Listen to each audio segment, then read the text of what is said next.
She didn't say that they were developing a province-wide policy on artificial intelligence in the province.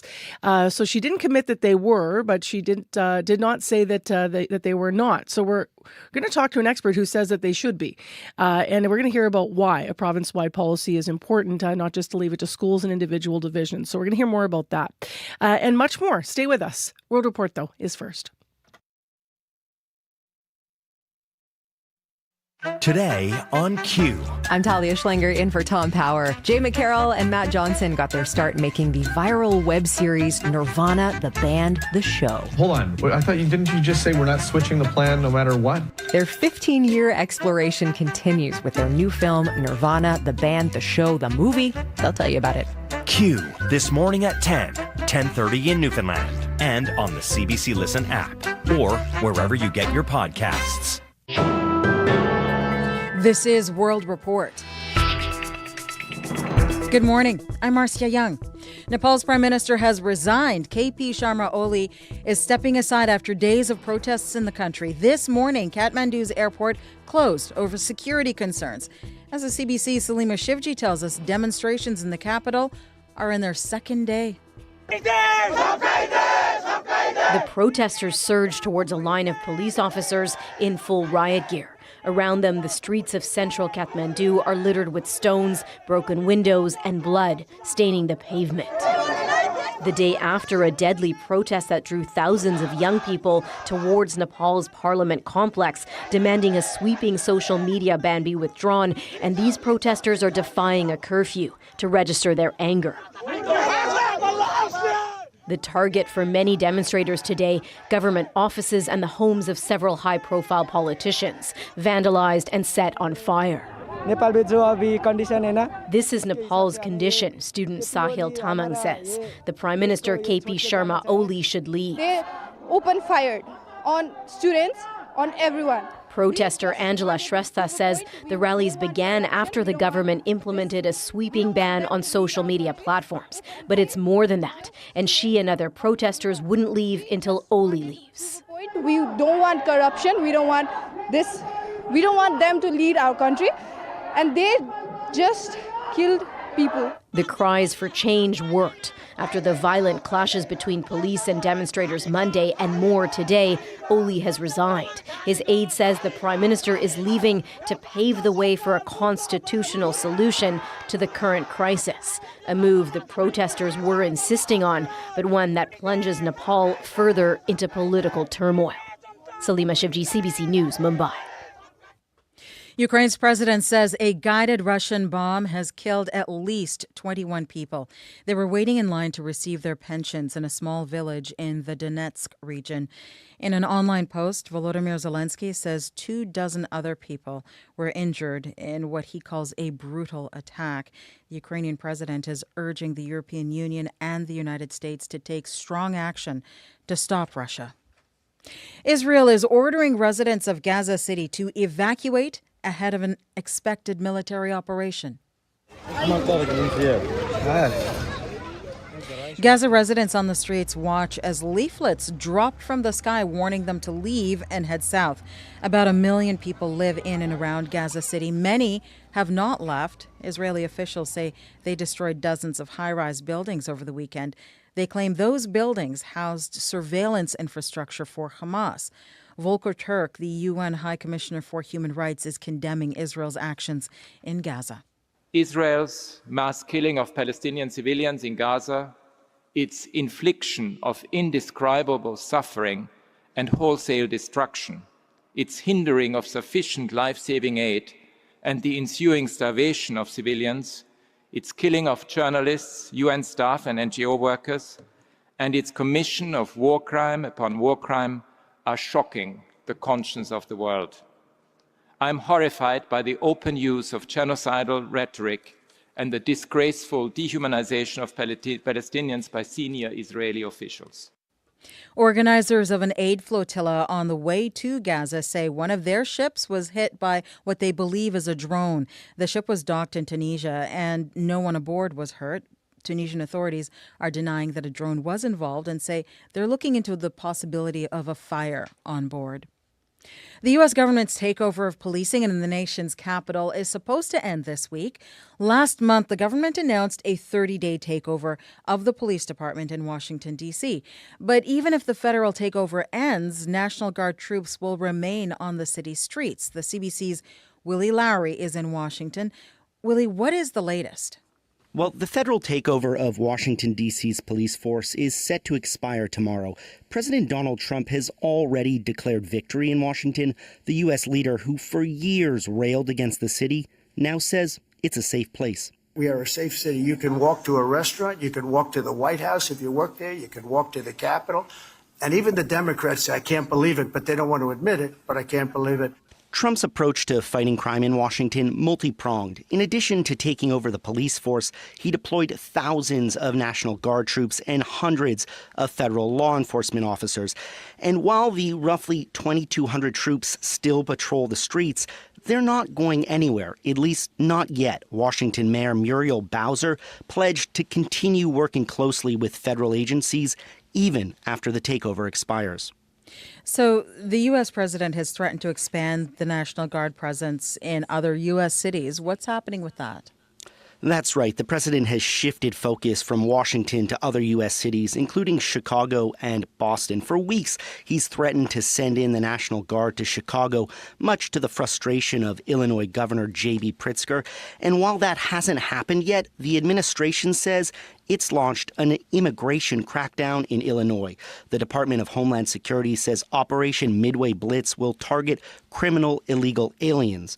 And it launched a similar campaign in Massachusetts. Thank you, Willie. Thank you. The CBC's Willie Lowry in Washington. The U.S. government's takeover of that nation. We have more on the story at cbcnews.ca. And U.S. President Donald Trump is denying that he wrote a birthday note to convicted sex offender Jeffrey Epstein. The message Trump allegedly signed is part of a birthday book given to Epstein in 2003. It was among documents released by a U.S. government committee. To me, it's just bogus. The whole thing is bogus right now. The president now is walking into his own lie and cover-up. Republican Congressman from Tennessee, Tim Burchett, echoed Trump's claim that the message is fake, while Democrat Robert Garcia of California says it proves Trump is trying to cover up his involvement. Energy sector representatives in Newfoundland and Labrador say they're optimistic. Prime Minister Mark Carney has been meeting with them and the province's premier. Several proposed projects could gain government approval, and the head of the province's Energy Industry Association says it could be a turning point. The CBC's Heather Gillis reports. Two major potential energy developments, Equinor's Beta Nord offshore oil project and the Gull Island hydro dam in Labrador, have caught the federal government's attention, landing themselves on a list of nation-building projects. Yesterday, Prime Minister Mark Carney was in St. John's to talk about them with the province's energy leaders and Premier John Hogan. And he's anxious to get these projects moving as fast as we can. Charlene Johnson, the head of Energy NL, calls the federal government support for the Beta Nord project a turning point. For years, she says they were struggling to talk oil with the previous federal Liberal government. So to see a prime minister have Bill C-5 in place, to have a major projects office in place, to talk LNG with Germany, I haven't seen this level, this feeling of opportunity in a very long time. Both projects still haven't gotten the green light yet. Norway's Equinor should make a final investment decision soon, while Newfoundland and Labrador and Quebec are still hammering out a deal on Gull Island, which Carney threw his support behind. Shouldn't underestimate just how many jobs will be created, for example, in Churchill, as it's built out, on top of the over $225 billion of revenues that come to this province. Meanwhile, the Prime Minister also announced $80 million in aid for small and medium businesses in Atlantic Canada to help them pivot and weather tariffs from the U.S. and China. Heather Gillis, CBC News, St. John's. The Alberta government has amended its policy on banned books in schools. It now only prohibits books with visual depictions of sexual acts. The original order, issued in July, called for the removal of all books that depicted sexual acts, including written descriptions. The CBC's Karina Zapata reports. This sweeping policy is something that could have been done with a phone call. The head of the Alberta Teachers Association, Jason Schilling, says the new policy is an improvement, But all of this drama could have been avoided. The province's revised ministerial order takes aim at books with explicit sexual images or illustrations. The main difference? Written depictions of sexual acts can stay in Alberta schools. The change comes after the Edmonton Public School Board's long list of banned books under the initial policy included literary classics. Dimitrios Nicolaides is Alberta's education minister. It was clear that there was some misunderstanding and misapplication. The new rules also no longer mention specific grades, meaning books with sexually explicit images must also be removed from libraries in junior high and high schools. School boards must share the lists of books they plan to remove by October 31st. The new rules are set to take effect on January 5th. Karina Zapata, CBC News, Calgary. That is World Report. I'm Marcia Young.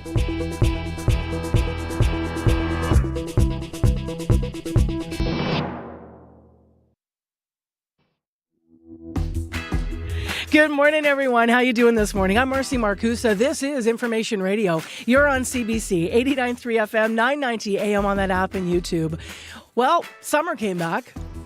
That's going to be nice today. Our high is 24. Abby's going to talk a little more about that in just a moment. So get you plugged into today. It is a school day number 6, by the way, and it is Tuesday, September the 9th. Someone once told me that I should say the date more often because people lose track of days in September after you've had those summer vibes.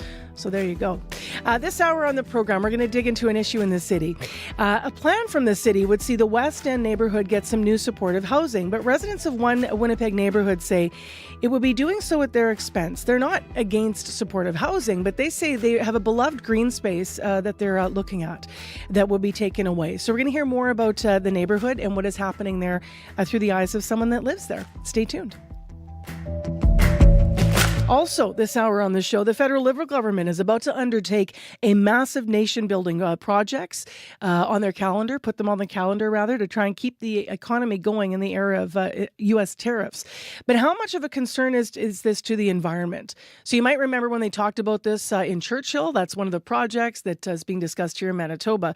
Right away, environmental experts stood up to talk about wildlife in the area, for example, belugas and such. But across the country, what do those environmental concerns look like? We have an interview about that this half hour. Right now, though, 6:11 a.m. and Heather Wells is in with our news headlines. Good morning. Good morning. Well, a Winnipeg ER doctor says wait times these days are so long, they're appalling. Dr. Noam Cates is an emergency physician at St. Boniface Hospital. That hospital reported wait times of around 12 hours yesterday. At the Health Sciences Centre, it was more than 14. Cates says such long wait times are bad for patients and are making things especially challenging for doctors, nurses, and other frontline staff. Winnipeg police are asking for your help finding a missing man. A silver alert has been issued for 85-year-old Rudolph Danziger. He was last seen in the area of Sage Creek Boulevard and Des Yvernons around noon yesterday driving a white 2019 Subaru Forester. We'll hear more coming up in our next local news at 6:30. All right. Thank you, Heather. Thank you. If you want to read more about the story, by the way, and see details of that missing man, you can go to our website at cbc.ca/Manitoba. To hear more about the weather, though, Abby Adiami's here. Good morning. Good morning, Marcy. We're waking up to fog patches this morning across the southern part of the province. So if you're driving around the perimeter or coming into the city from either the Interlake end or from the U.S. border, you will definitely be noticing these foggy conditions. So take care, look out for wildlife. For this morning, those fog patches would lift and then we'll see sunshine spread across the province, setting up more like a warm and pleasant day. Right now in Winnipeg, we're looking at 11, 12 degrees in some areas, still having that lingering fog in inside the city and within where you see fields, you'd notice it. As we get into the morning, the fog will lift and then the skies will clear. We'll see plenty of sunshine today, Marcy. Temperature will be warming to 24 this afternoon, and with the humidity factored in around 28, it's going to feel even warmer than that. Though this time of the year, our high high is around 19. So we should be getting to around 23, 24 today for the city. Across the south, from Brandon all the way down to Gimli, we're seeing temperature hover between 6 and 12 degrees. Up north, we're seeing 1 to 12. Thompson is actually at 1 this morning. That's where I see the cool number on my tracker. But Churchill should warm up to around 10 degrees today. Winnipeg right now, 11 and foggy. All right, thanks, Abby. Thank you. Corey Funk, you got a call on the traffic line. Yeah, actually, 2 calls about a water main break on Route 90 northbound, right around Grant. So Jeff with the G says that it's actually just down to 1 lane. You lose your curb lane, and seems like there's water everywhere. So traffic is already starting to back up a little bit, but as traffic picks up, it's probably going to get worse and worse. So heads up there. That's going to be pretty wet and possibly pretty wild on northbound Route 90 around Grant because of a water main break. If you have any updates on that or anything else you're seeing out there, give me a call on the CBC Commuter Line if you're walking, biking, driving. 204-788-3093.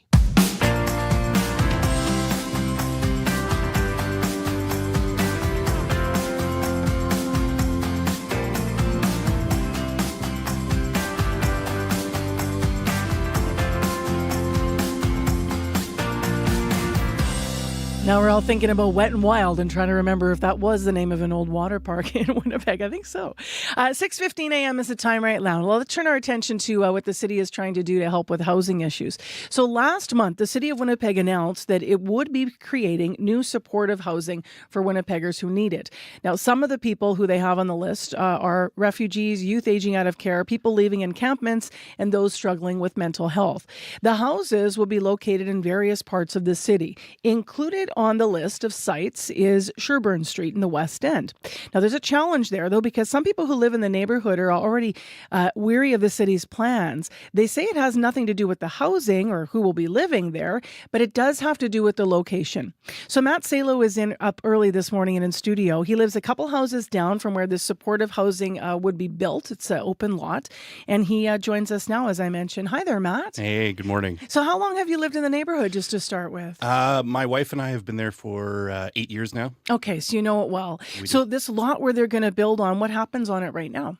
So it isn't essentially the neighborhood's backyard. The West End is full of small lots, and so think of everything that you do and that everyone would ordinarily do in their backyard that we don't have room for. That's what we do there. It's a place for kids to play, the community gather.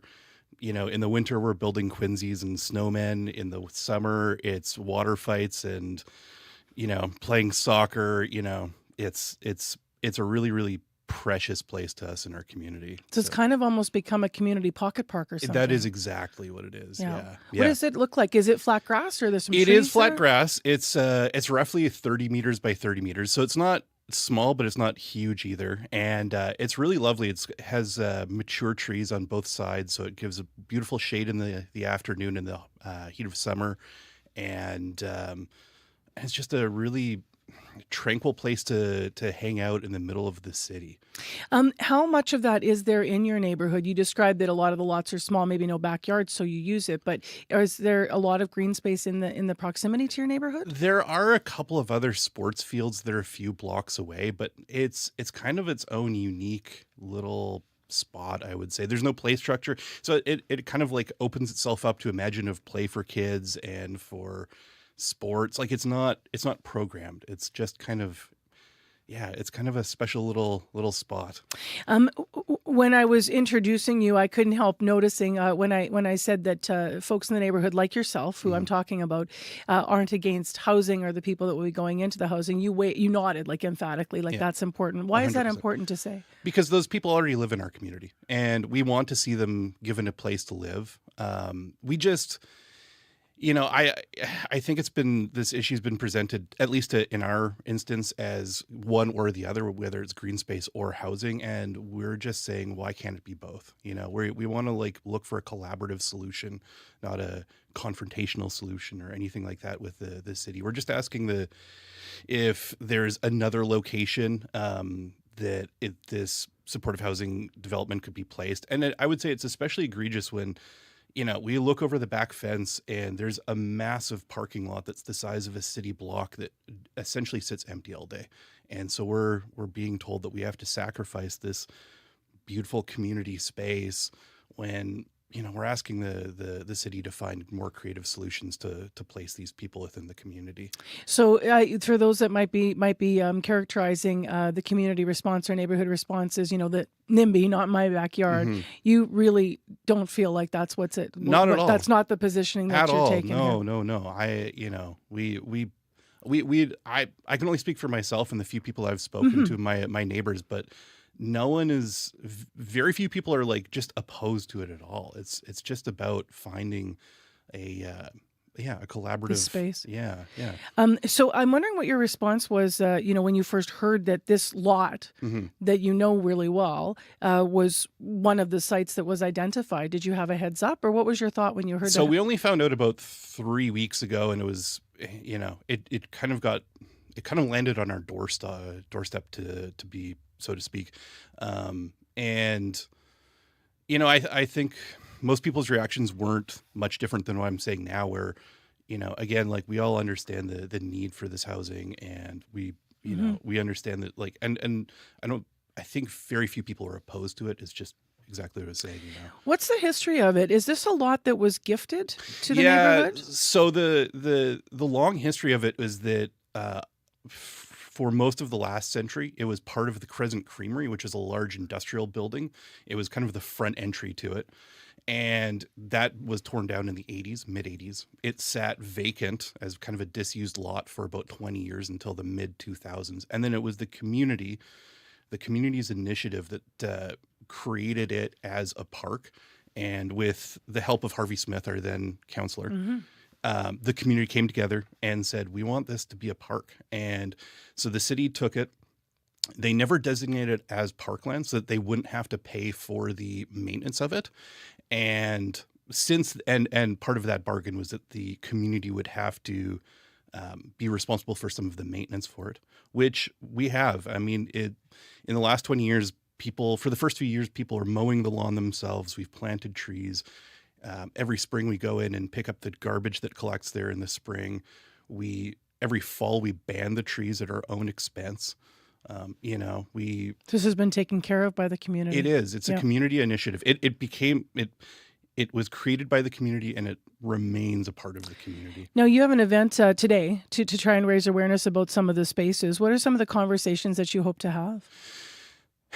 To kind of talk and listen. I think we had a conversation with a few of the community members a week and a half ago or so, and everyone feels the same way. We want to welcome people into our neighborhood, just to, if people keep saying, just shift it a little bit so we can save this green thing. Space. Yeah. So you're kind of wanting to talk to people in the neighborhood to gauge even more about what a the little thinking bit, is? and also to so this coming Friday there is a public hearing in front of the Property and Development Committee, and we hope to get a bunch of support there, people speaking about what the lot means to us, and.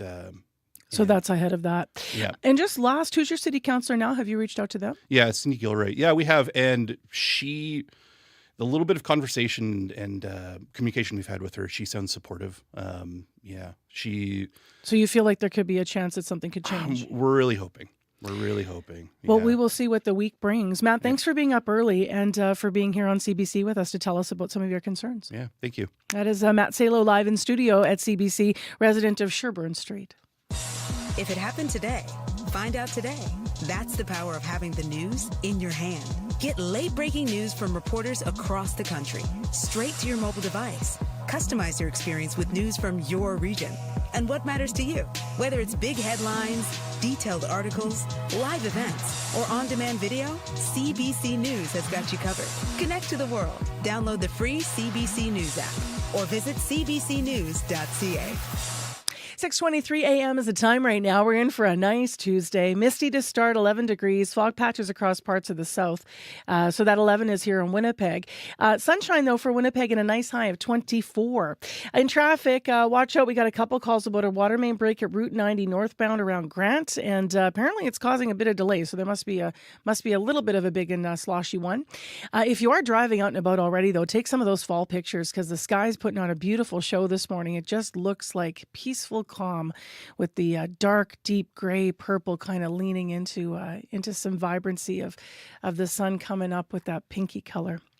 Well, next on the show, let's turn our attention to in national news. Prime Minister Mark Carney's central challenge these days is keeping the Canadian economy stable in an era of U.S. tariffs. But long before Carney ever got his current job, he was a famous champion of environmental sustainability. So as his government prepares to roll out massive infrastructure projects to, as he says, keep Canadians employed, what is it also doing to protect the environment?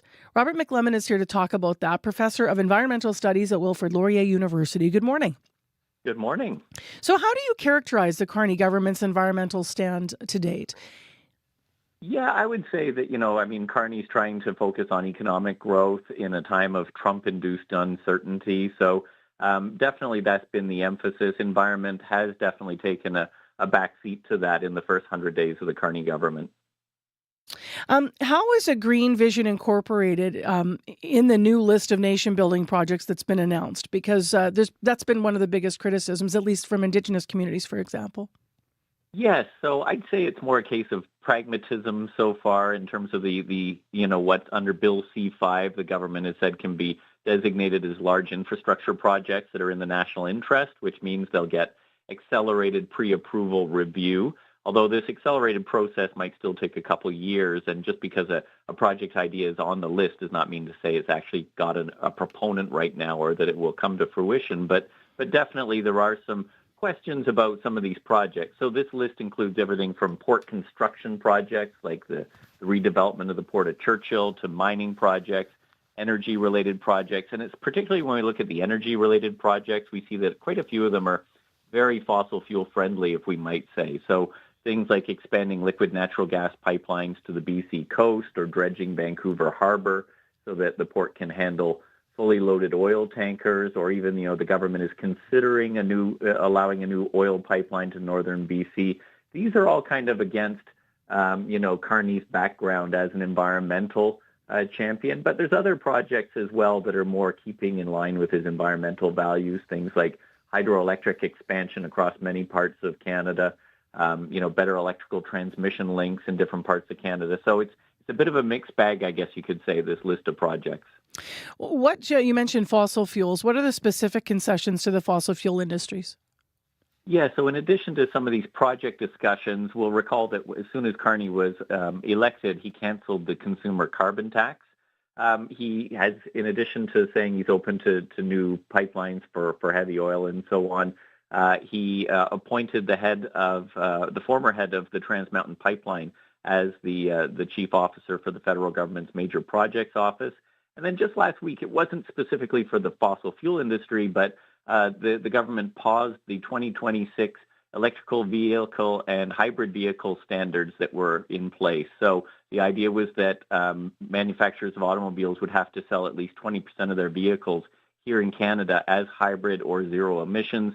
That has been paused now, so I'm sure the fossil fuel industry doesn't mind that. But that was more to prop up the auto sector in the face of tariffs.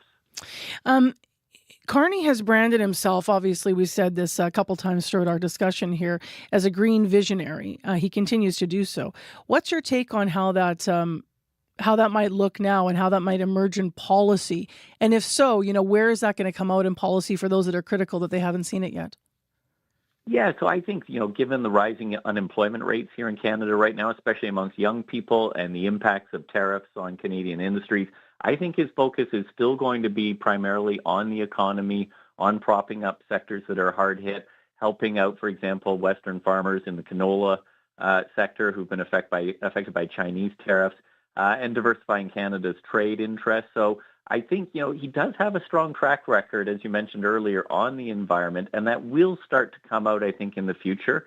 But right now it's going to be small things like, for example, the environment minister announced $14 million of spending on environmental literacy projects and climate awareness earlier in this summer. And within the Liberal government, there's some members of Parliament forming a pro-environment group within caucus to raise the profile of environmental issues in government policy. So I think it will come out in future months, and certainly, Indigenous Canadians, the environmental sector are going to be really focused on these processes of approval for big projects here in Canada.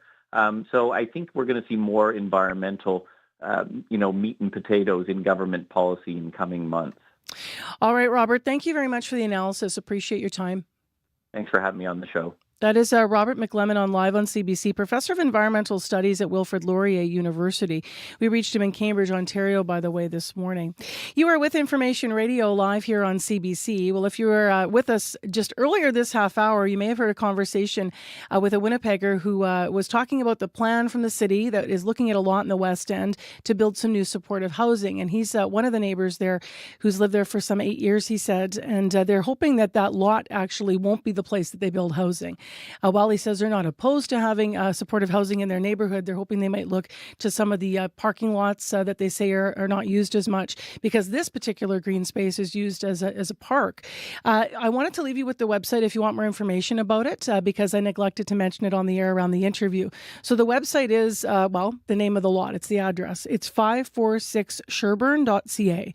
So 546 Sherburn, SHERBURN.ca, if you want to get more information about that. I'm Marcy Marcusa with our team here at Information Radio on 89.3 FM, 990 AM on the app and YouTube. And we're going to hear from Hallie Cottenham after our news this morning. She has her business report. And we're going to talk about a massive merger in the world of mining. And that is coming up right after your CBC Winnipeg news. This is CBC News.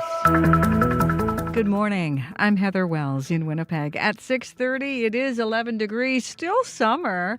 Sunshine today. We do have some fog patches this morning, but mostly sunny for the rest of the day. A high of 24, a humidex of 28.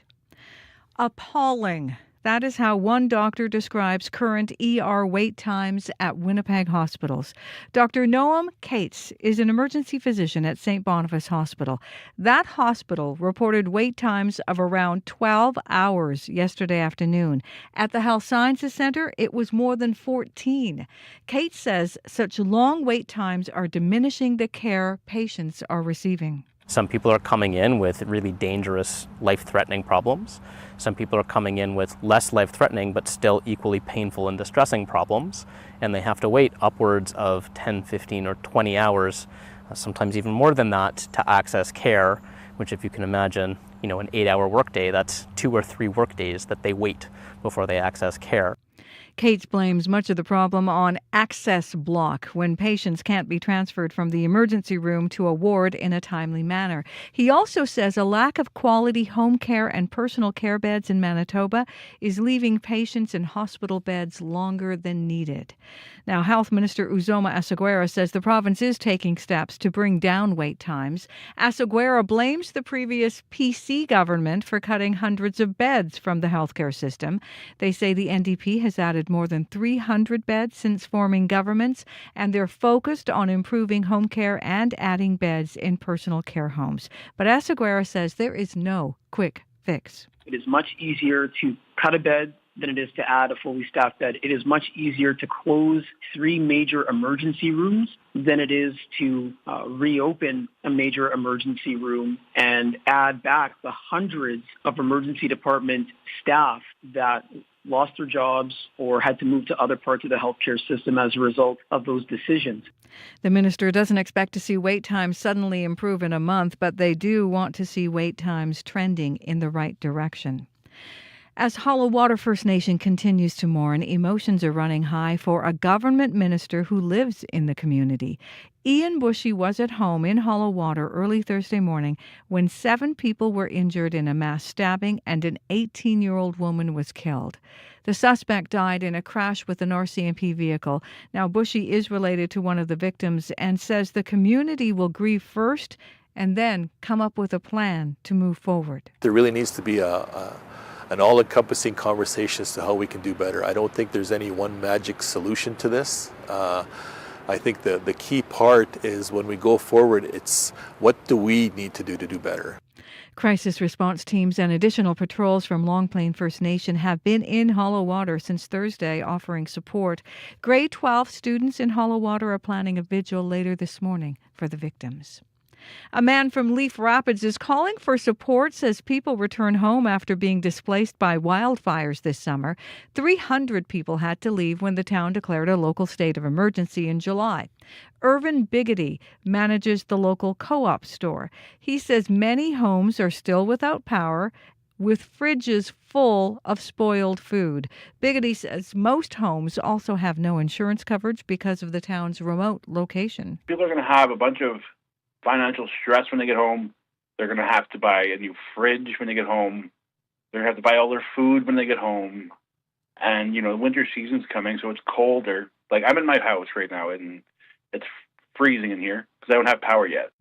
The province tells CBC staff are working on ways to support evacuees, including reviewing disaster financial assistance and other potential supports. Manitoba Hydro says it is expected to have power restored for most Leaf Rapids customers by the end of the day yesterday. The Israeli military warns the people of Gaza City to leave their homes and move south. People reading leaflets dropped by Israeli planes. They warn a major military operation has been launched and ground troops are on the way. Volker Turk is the UN's High Commissioner for Human Rights. Its commission of war crime upon war crime are shocking the conscience of the world. I'm horrified by the open use of genocidal rhetoric and the disgraceful dehumanization of Palestinians by senior Israeli officials. About 1 million people live in and around Gaza City. Over the weekend, the IDF destroyed a number of high-rise buildings, saying they house surveillance and infrastructure being used by Hamas. You can hear the latest on this story and other national and international news coming up on World Report at 7. Winnipeg police are asking for your help finding a missing man.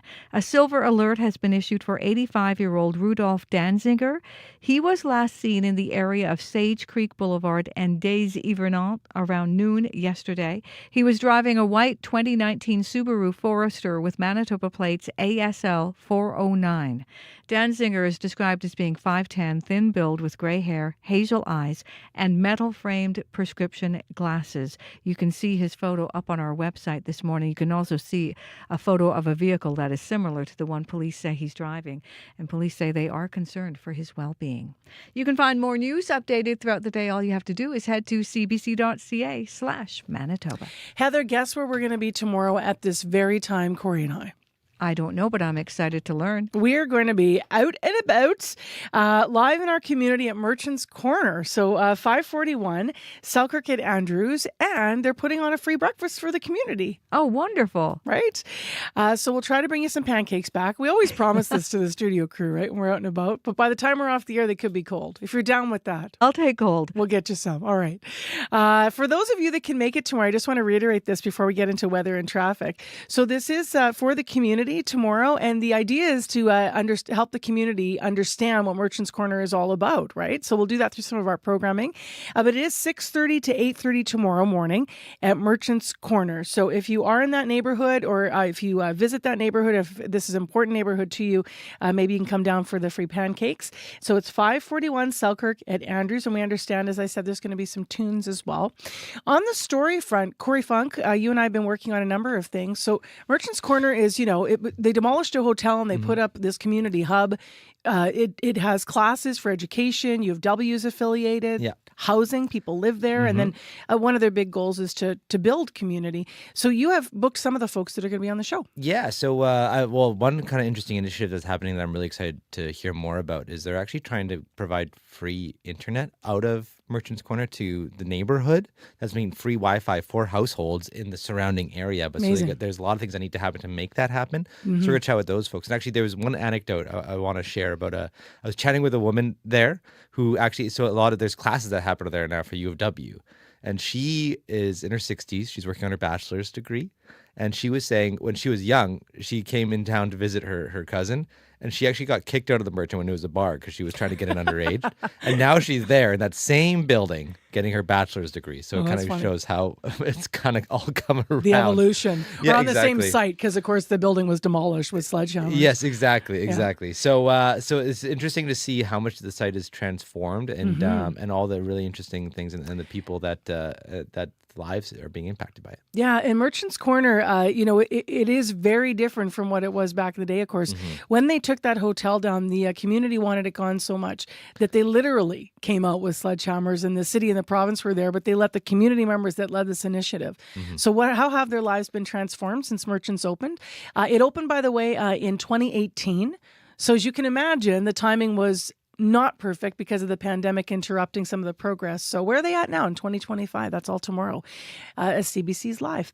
We'll come back to you in a sec, Corey. We should get into our regional forecast with Abby and find out about this day that's looking pretty good. Yeah, looking pretty good, but we need to deal with the fog this morning. First, down south, we're seeing foggy conditions, and up north, the sun already making its way there. Foggy conditions will give way to warm weather, and a sunny day across the province today. We'll see sunshine replacing this foggy morning we're getting, and most areas will warm to pleasant conditions. It's going to be a bright day, so take that into consideration. 11 degrees right now in Winnipeg with fog patches. That should lift as the day as you get into the morning. We will see temperatures warm up to a high of 24 today. Light winds will come, and it's going to be really, really comfortable today. Though later tonight, we're going to cool down to around 9 degrees. Similar conditions we're seeing in the Pembina Valley region, fog and misty conditions. That should lift and give way to sunshine, warming up to around 26 degrees with winds coming from the southwest.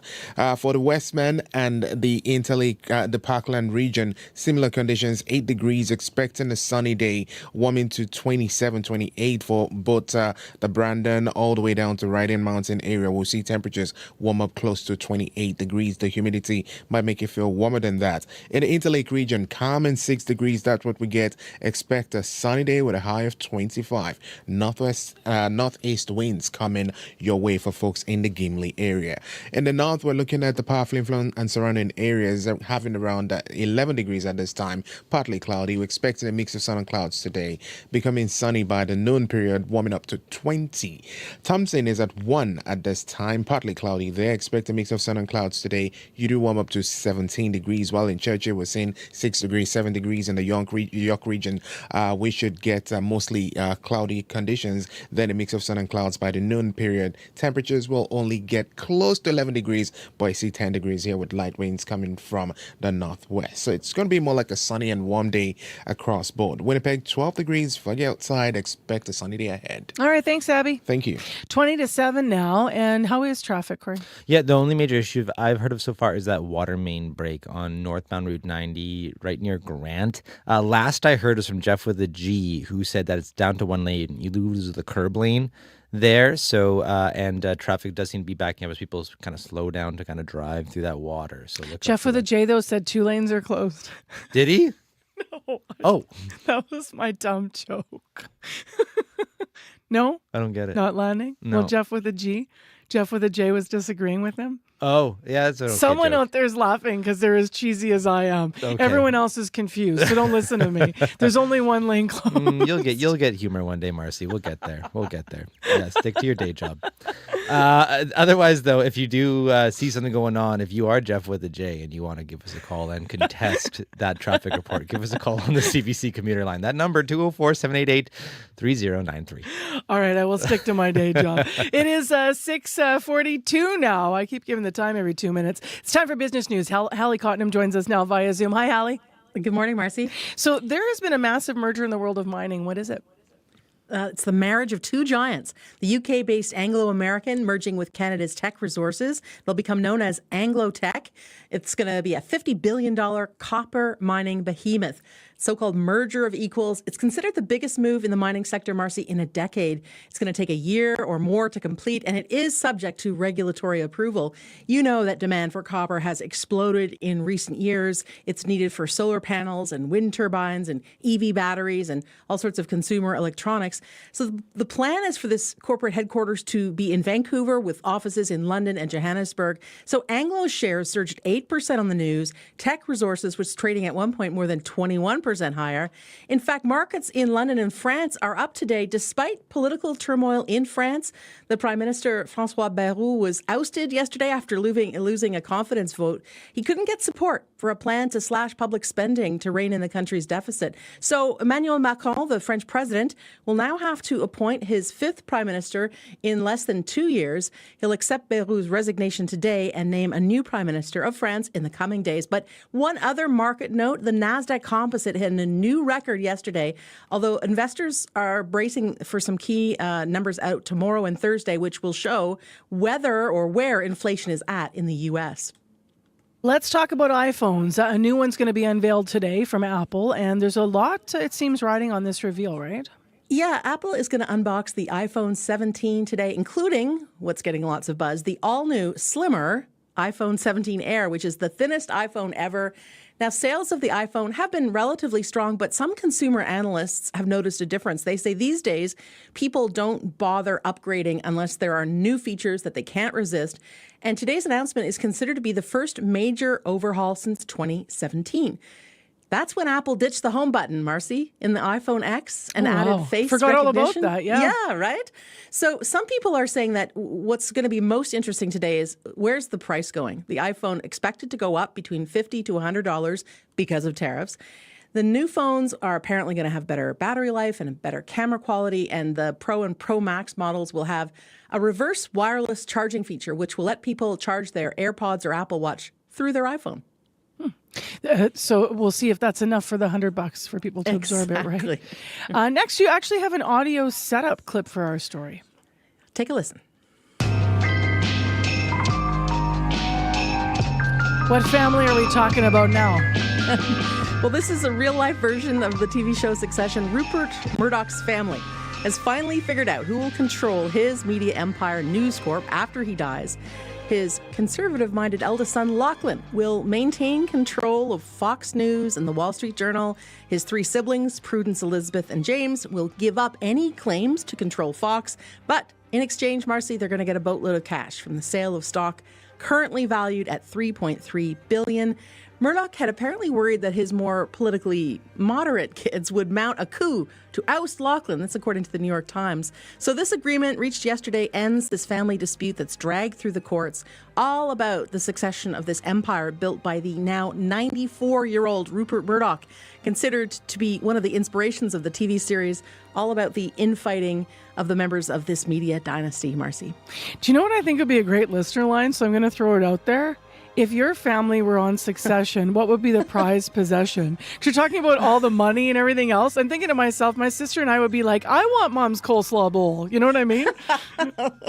Anyway. Oh, that's good. It could get really messy, though, Marcy, gotta say. It could. Yeah. It doesn't always mean its monetary value, right? You could come to blows over that, too. All right, Hallie, thank you. Thanks, Marcy. If you care to call, by the way, 788-3205. Hallie Cottenham live with us on CBC with our business news.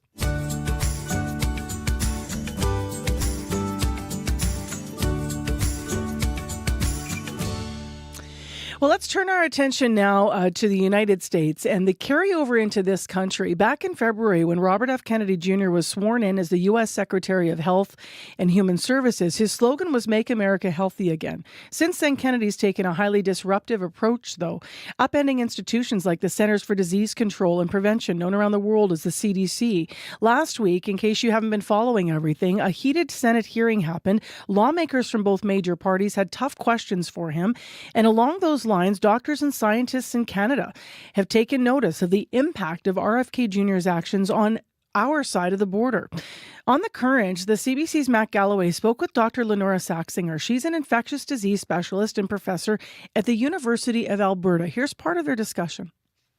I mean, the CDC is a really what had been, I don't know what words to use, had been a very respected organization that had a lot of really excellent resources that other public health agencies and practitioners knew it was a good place to find reputable information. And they had a lot of global influence for that reason. And, Now that's in tatters.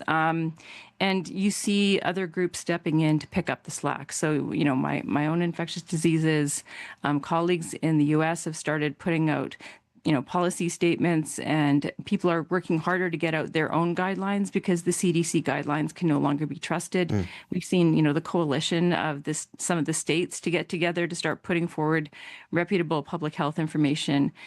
So it's going to become a patchwork, and it's going to become a battle between quote official sources and all of these other groups of professionals who are going to be working off the side of their desk to try to fill some of those gaps.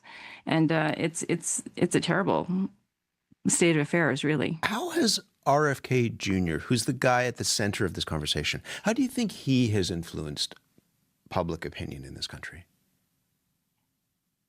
I will say that in a way, well, I guess I'm not in all the right circles to be able to answer that fully, but I'll say that the way he presents himself, his personal history, his pretty well-known history as one of the top 10 disinformers on childhood vaccination in the U.S. when he was part of Children's Health Network. All those things I think really flag people that this is not business as usual, because he's not just not an expert in these areas. And he's not got an administrative background, but he's kind of an anti-expert in these areas. And so I think that at least serves as a bit of a red flag. But having said that, recently the government in Alberta cited an FDA recommendation when they were putting forth the COVID vaccine policy for Alberta this fall. This is a policy that most of Albertans are going to have to pay for the vaccine. Yeah, so they cited one of the first points in the press release was that they cited the FDA's recent decision to no longer recommend the COVID vaccine for pregnant women and kids, like right up top in the press release, where they then went through our incredibly changed COVID vaccination policy and rollout. And so I was like, oh, that is a red flag to me, because having things that I think are not evidence-based kind of enshrined in the cloak of public health through the RFK CDC will make it easier for other groups, whether unknowingly or because of alignment, picking up that information and using it. That was part of a conversation with Dr. Lenora Saxinger and the current host on CBC, Matt Galloway. Saxinger is an infectious disease specialist and professor at the University of Alberta. If you want to hear that full discussion, you can check out the CBC Listen app for The Current, or you can simply search The Current pretty much anywhere you get your podcasts. The night lights up with Art in the Exchange, and After Dark will be there. Winnipeg, this is Odario Williams, and I will be spinning tunes for a special recording of After Dark, just outside of Art Space for Nuit Blanche, September 27th. Art, music, dance, all night. Nuit Blanche, proudly sponsored by CBC. Just visit cbc.ca/Manitoba/community for details. That's going to be fun. Put that in your calendar. 9 minutes now to 7 o'clock. If you are looking at your calendar this morning, September 9th, school day number 6, in case you're getting the kiddos ready and you're up early, packing lunch. Misty in Winnipeg, there's fog patches across a lot of the southern part of Manitoba this morning, although it is 11 degrees and calm in the city. Brandon is clear and 10, and the city of Thompson is mainly clear and just sitting at 1 degree right now. Well, MPs all across the country are getting ready to head back to Ottawa. The House of Commons is back up and running on Monday already. Last spring's election was dominated by panic over U.S. tariffs. It propelled a Liberal minority back in Ottawa, as you know. And a by-election this summer means the Conservatives will have their leader with them. Pierre Poilievre already having himself heard and back behind the mics this week. We're going to hear from Alex Ballingall next about to tee up the fall, Deputy Ottawa Bureau Chief for the Toronto Star. Good morning. Hey, good morning. So what can you tell us about how Canadians' concerns, in your view and analysis, have shifted since last spring's election? Well, I think it's always, when we're talking about people's views and generally across the population, it's obviously a hugely complex thing. But, you do get, especially from pollsters of reputation, you get an idea. And last week I was in Toronto for what they called the Cabinet Planning Forum. And the pollster Jean-Marc Laget was there, and he presented on this issue to the cabinet. And then he came and spoke to journalists about, what his polls have been telling him. And he sees, and he said some cabinet ministers were surprised to hear this, but a shift from the election season when fear of Trump and tariffs was acute to now that fear seems to be kind of more baked in. And priorities that were really dominant before that season of Trump fear, cost of living, pocketbook issues, housing, have risen back to the forefront for a lot of people. And so that's an interesting shift if we can assume, and I think a lot of people do, and a lot of analysis to this effect has been heard, that the Liberals won the election largely because of how they responded to those fears about Trump and tariffs. If that fear is softened and people are now more concerned about, making ends meet and affordability, those were issues that the Conservatives were dominating on, especially in the latter days of the Trudeau government. So, is this a new opportunity for Poilievre and the Conservatives? Is this a new vulnerability emerging for the Carney government that they have to respond to? A lot of questions there and a lot of, interesting ways to look at that. But that might be a shift that's happening, which could be interesting. Is that going to be reflected, do you think, as the Liberal caucus gathers today in Edmonton? What do you think is going to be on the agenda, or what do we know? Well, I think for sure they're going to be talking about, definitely both of those things. Affordability, cost of living, how they respond to these concerns that people are obviously struggling with still. The housing crisis. Carney yesterday was hinting that there might be an announcement on that. They have plans to, try and double the pace of construction, and they're going to create this new agency to help do that.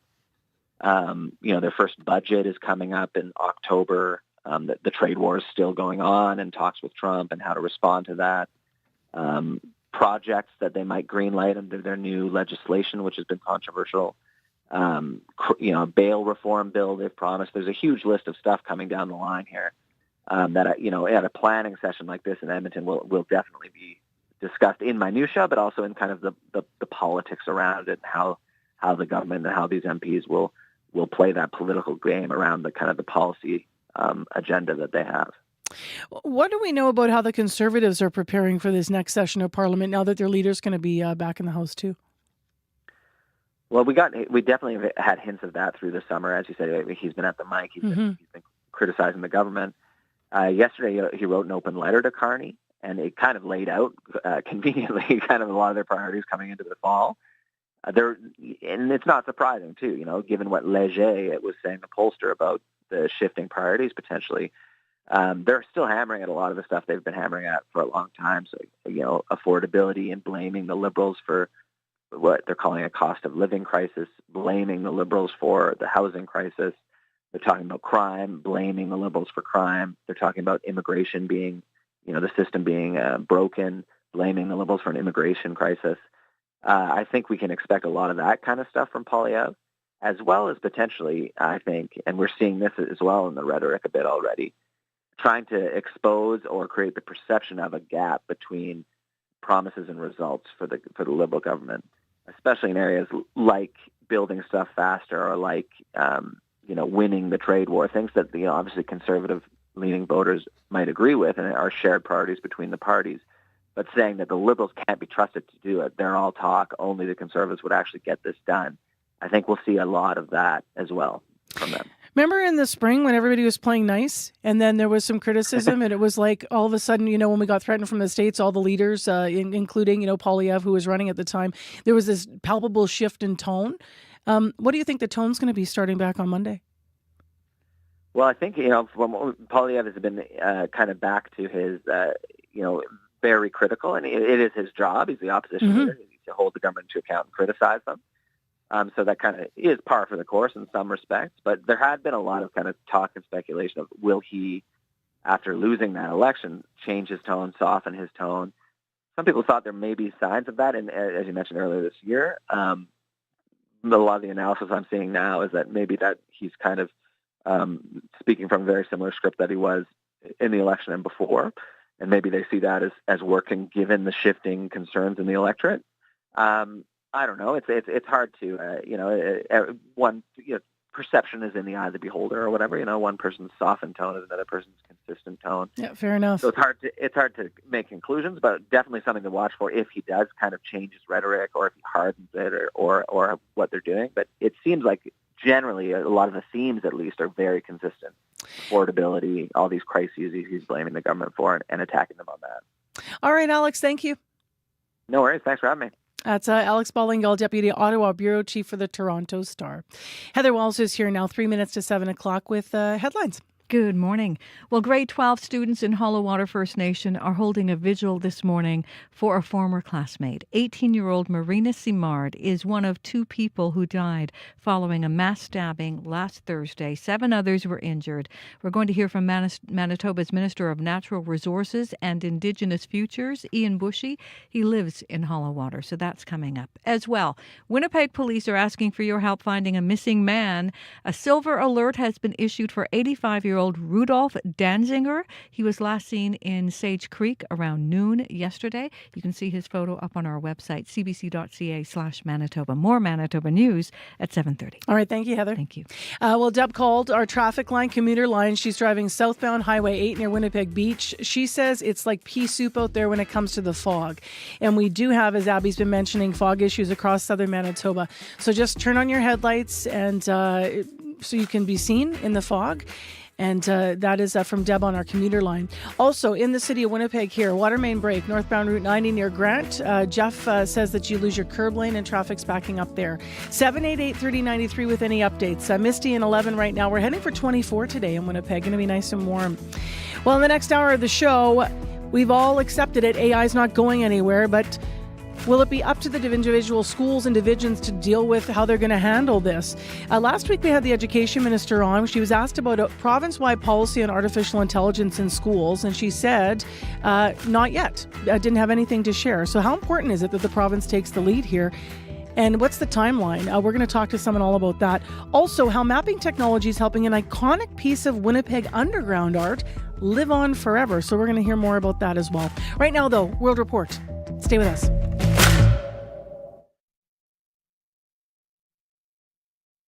On the current. Am I bleeding?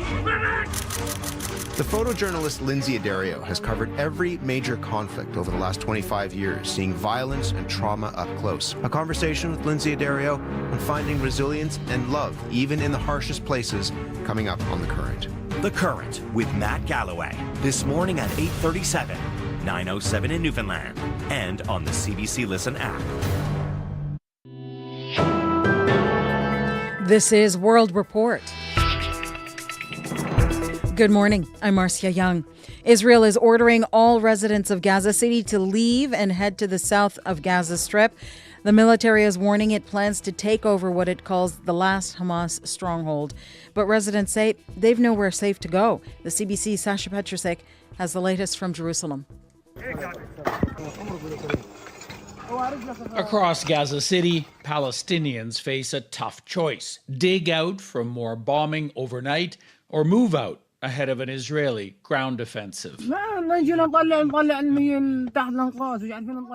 Squatting under his collapsed ceiling, Ahmed Kunaida and his neighbors say it's an inhuman decision. Israel's mass killing of Palestinian civilians in Gaza. The UN's human rights chief, Volker Kurt, goes even further. And its commission of war crime upon war crime are shocking the conscience of the world. With a wave of airstrikes hitting residential towers in Gaza City over the past days, close to 1 million Palestinians are being urged to leave, with falling pamphlets and threats from Israeli Prime Minister Benjamin Netanyahu. The airstrikes are just a start, he says. The powerful main act is yet to come. Israel says its attacks are needed to destroy Hamas surveillance equipment in high-rises and the militant group's tunnels underground. Hamas denies it has posts in the buildings.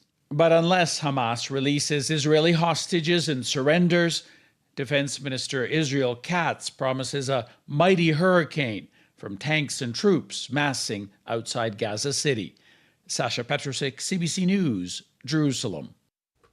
Nepal's prime minister has resigned. KP Sharma Oli's reported resignation comes after days of protests in the country, including earlier today. Many in the protests are young people who say they are frustrated by a lack of action in tackling government corruption.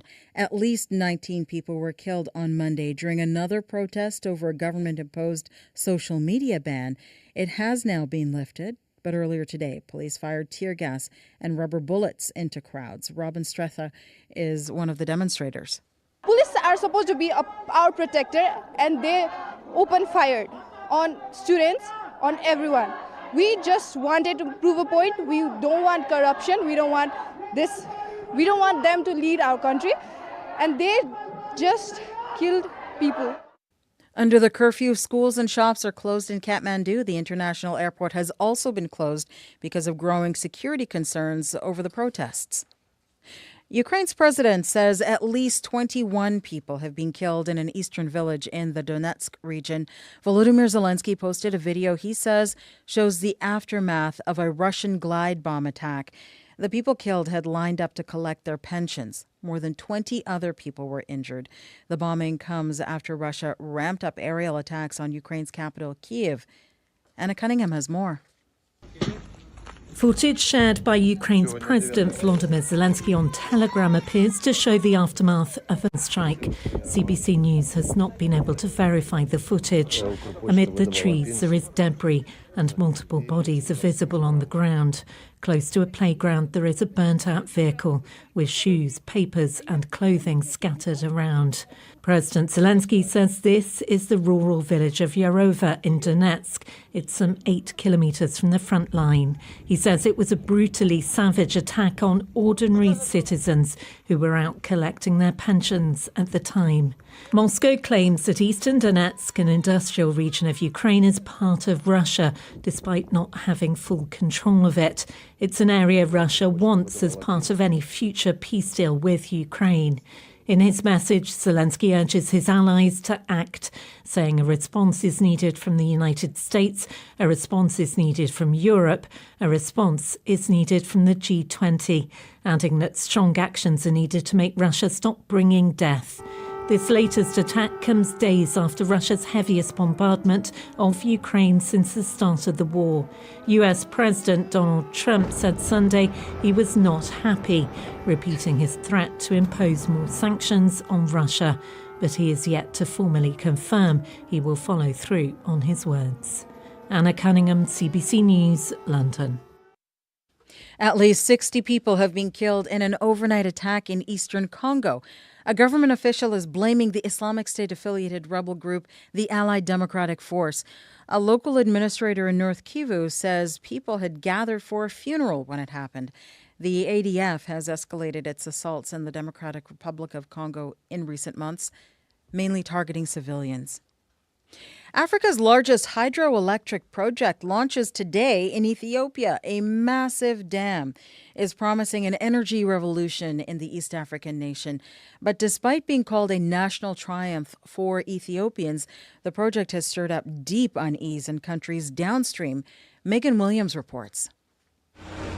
The dam towers over the Blue Nile, a vast concrete wall stretching 2 kilometers across, holding back one of the world's longest and most storied rivers. For Ethiopians, the Grand Ethiopian Renaissance Dam, or GERD, means lights coming on, factories that hum, and selling power to neighboring nations. In a country of more than 135 million, where many still use kerosene, charcoal, or firewood for light and fuel, completion of the 14-year project is nothing short of transformational, says Moses Crispus Okello with the Institute for Security Studies in Addis Ababa. Ethiopians are jubilant. This dam is a history-changing piece of infrastructure. Also, adds African water expert John Makum Mabaku, because Ethiopia funded the project by selling bonds to its citizens in diaspora with no outside investment. A lot of Africans are saying Ethiopia has accomplished something that most African countries have never been able to do. But Egypt downstream sees it differently. With utter dependency upon the Nile, any cut in its flow could threaten farming, jobs, and national stability. Egypt insists colonial-era treaties that give the country almost full say over the river's water are valid. But Ethiopia and other upstream countries say not so. Years of international mediation have so far failed to resolve the dispute. Megan Williams, CBC News, Rome. Rising floodwaters in central Pakistan are forcing tens of thousands of people to flee. In eastern Punjab province, rescuers evacuated nearly 100,000 people from their homes overnight. The flooding has been triggered by weeks of monsoon rains. Those leaving also endured scorching heat and have complained of lack of government support. At least 61 people have been killed due to flooding in the last month. Canada's Army, Navy, and Air Force are in the Arctic. They are practicing scenarios of what it would take to defend the North. Operation Nanook is an annual exercise. It tests the skills of the forces and secures the region. Invasion may be unlikely, but as the CBC's David Common tells us, Canada's traditional adversaries are interested in the Arctic. On board the Navy ship William Hall, the crew is using advanced sensors, drones, a helicopter, and their eyes to locate a suspect vessel. Do we have any indication that they're more on the southern side versus the northern side? This is a simulation of a what-if that could happen. A small vessel looking at sensitive military sites in the north, or mapping out our seafloor for future use by foreign submarines. Once they actually get a hit and the helo is able to find it, then we'll be able to go in with our small boats and the RCMP detachment. Observing the exercise is the military commander for the entire North, Brigadier General Dan Riviere. It's so vast. It's 40% of the country's landmass. We track everything that moves.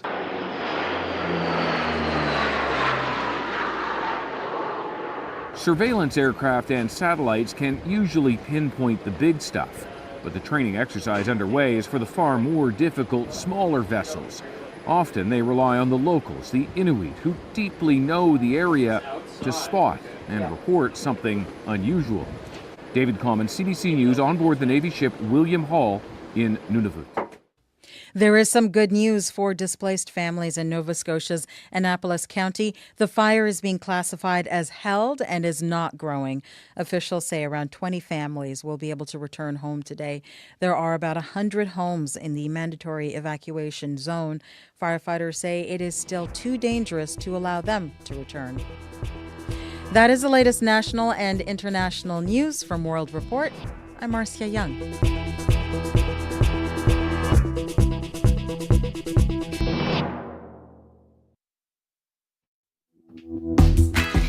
It is Tuesday morning. We have some fog issues, especially around Winnipeg Beach, but across a lot of southern Manitoba.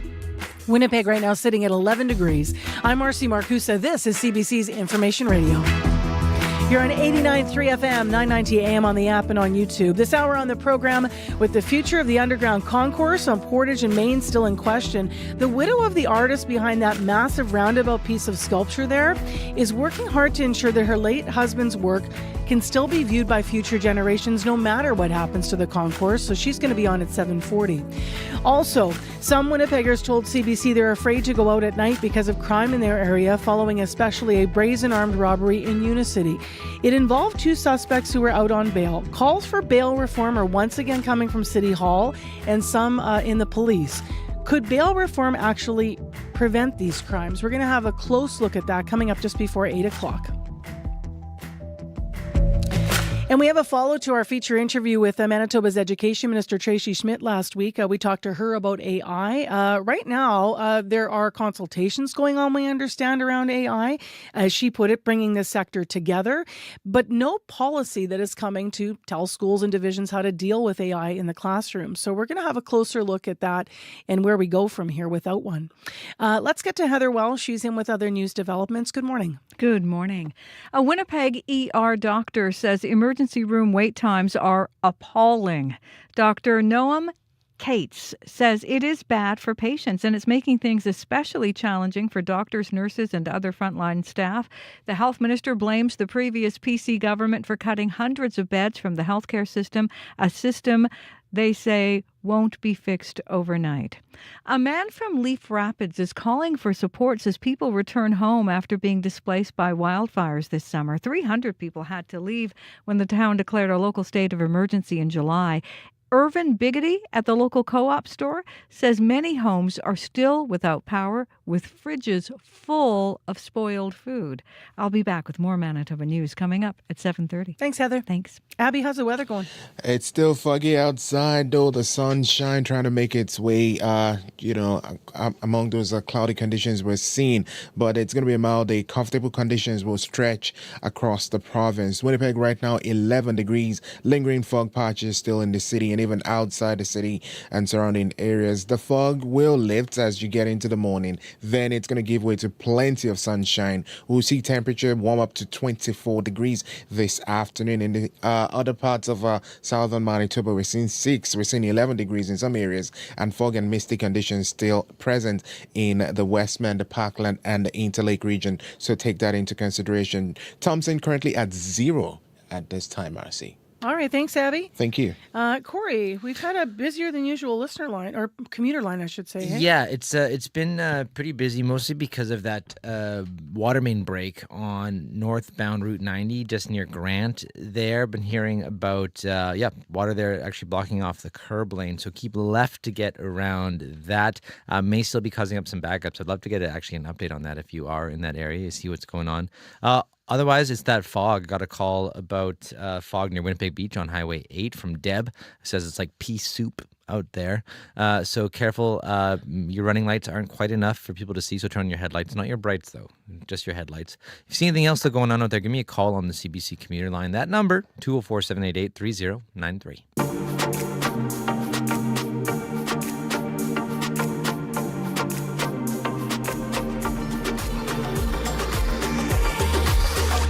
Well, it is school day number 6 across Manitoba today, and let's get into our classrooms. What do we know about artificial intelligence in schools? Well, by now we've all understood that artificial intelligence isn't going anywhere.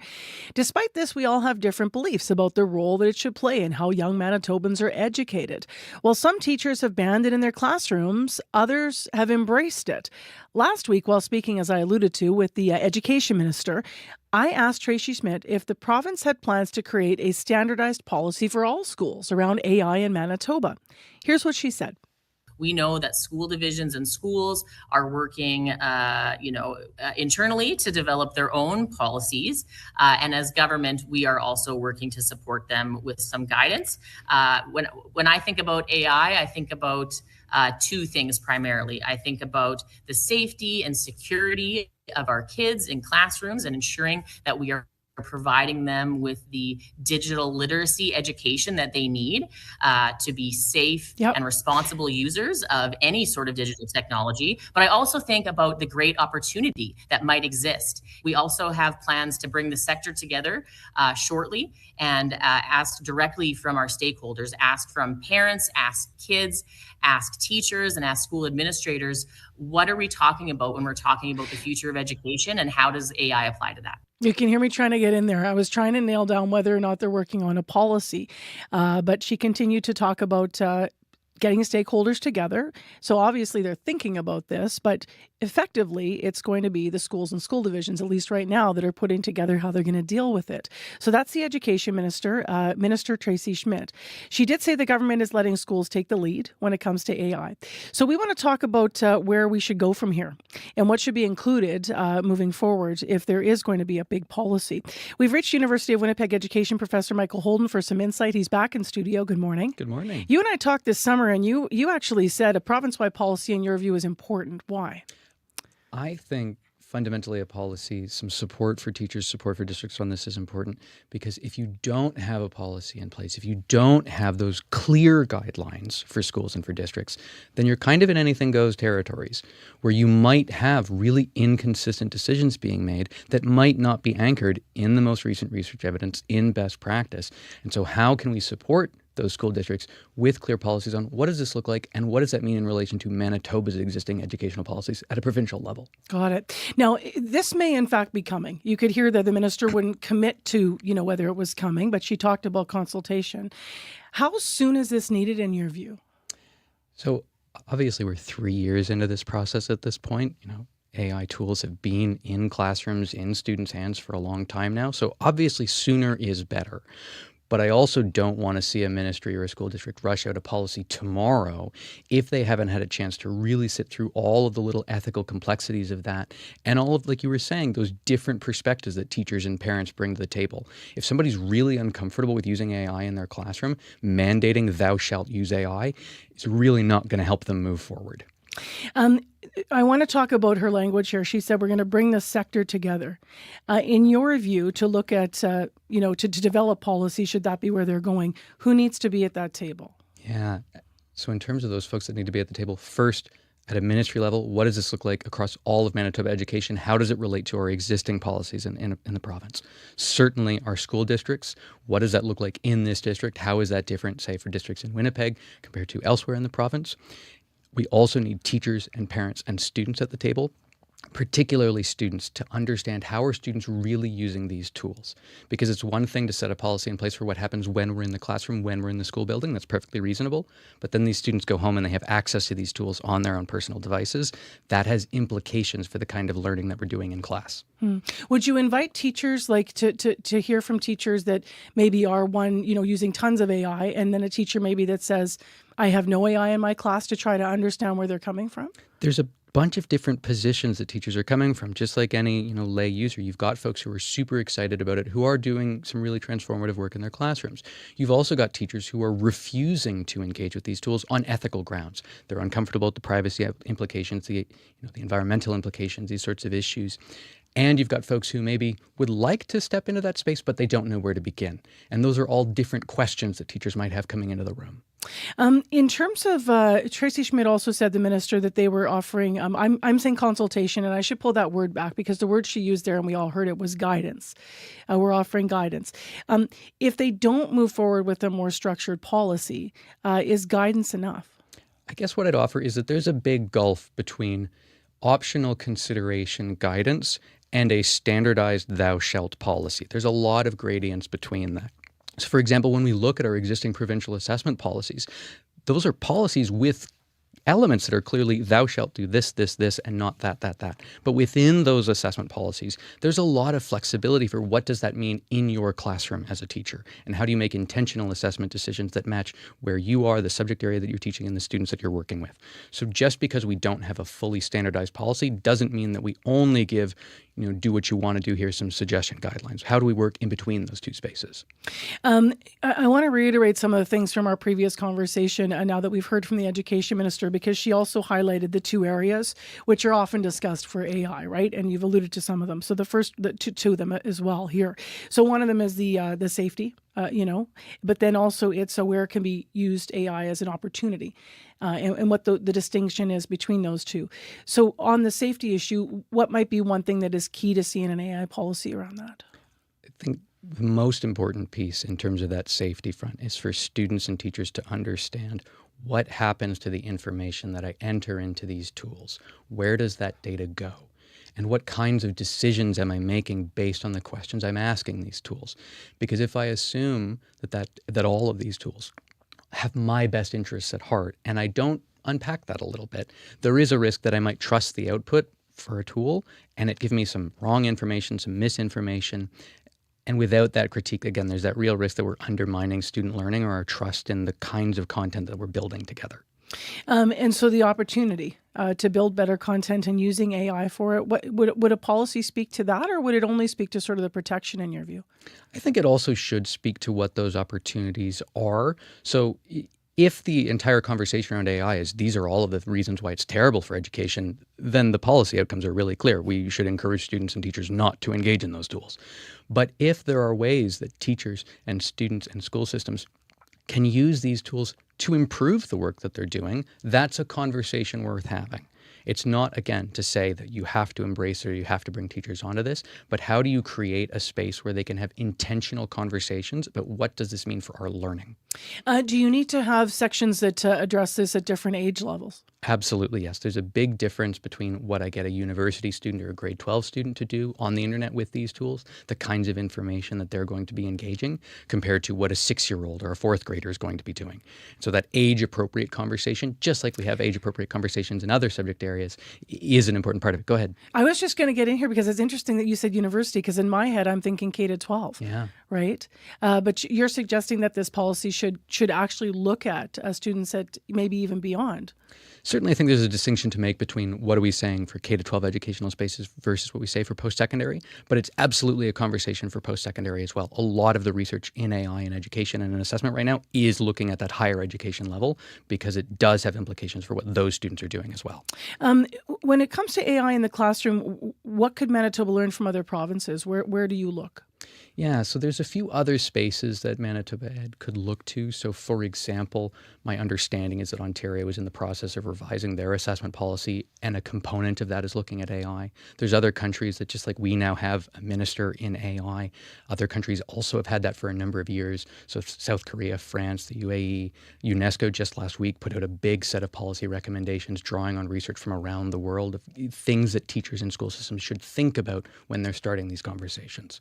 In Canada, are we behind in Manitoba with not having a policy this fall, or is this in I'm trying to be fair here and not too critical, but I'm trying to look around and say, are we behind, or is this something that's evolving everywhere? I think it is something that's evolving everywhere. I think there are lots of jurisdictions that just don't have those policies. So I mentioned, for example, Ontario in the process of developing that in their assessment review, but looking for concretely, here's what a provincial Ministry of Education is saying and here's what we shall do. That isn't the norm everywhere. And so it's not as though Manitoba is the last person coming to the table here. But to reiterate, we are now 3 years into the process and students and teachers are asking for support. Let's get them that support. Thank you very much, Michael, for being in today. Thank you. That is Michael Holden, an assistant professor at the Faculty of Education at the University of Winnipeg. By the way, if you want to see the interview that we did with Education Minister Tracy Schmidt last week, she was generous with her time. She took your questions on all different matters. We tried to get as many in as we could, and we certainly did talk about AI. That interview is posted on our CBC Listen app. Western Canada's best up-and-coming hip-hop, country, rock artists, and more are coming to Winnipeg. Winnipeg welcomes Breakout West September 24th to 28th, a 4-day music conference and 3-day music festival, including the Western Canadian Music Awards, and CBC is a proud sponsor. Visit cbc.ca/Manitoba/community for more. 7:25, still coming up. A recent crime perpetrated by repeat offenders has the Winnipeg mayor and others calling once again for bail reform. We need to put pressure on our federal government to make changes with the Criminal Code of Canada to hold those who continually, repeatedly break the law responsible for these heinous acts. That was Inspector Max Waddell with Winnipeg Police, who spoke with CBC last week about bail reform. Will it make us safer? We're going to dig into this in more detail. An expert in criminal sentencing is going to be on the show right before 8 o'clock. Shallow fog, 11 degrees out there in Winnipeg, and time for morning sports with Scott Reguer. Good morning to you. Hey, Marcy. So let's start with soccer. Canada's men's team has another big test today. Yeah, it'll come in Swansea against Wales. Canada is hoping to put in a strong performance, Marcy, like they did last time out, a 3-0 win against Romania in Bucharest. That was their first victory over a European nation playing on its own soil in 16 years. Still, Canadian coach Jesse Marsh says with the home World Cup now just 9 months away, it is no longer just about the opponent. We have developed our own style of football and our own DNA. And in a match like this, we are incredibly excited after a good performance of Romania to show that that wasn't a fluke, that we are a good team, that we are establishing a lot of really positive things, and that we are building toward a home World Cup in ways that can make us history makers.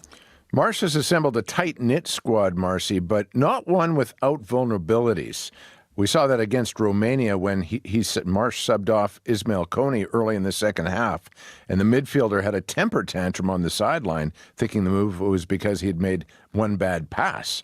In fact, that move was made for tactical reasons, the more defensive-minded Nathan Saliba coming on to protect a Canadian lead. Kone has since apologized, and Marsh says he's not taking that outburst personally. In fact, the coach has taken an unusual step by proclaiming well ahead of time that Kone is going to start against the Welsh today.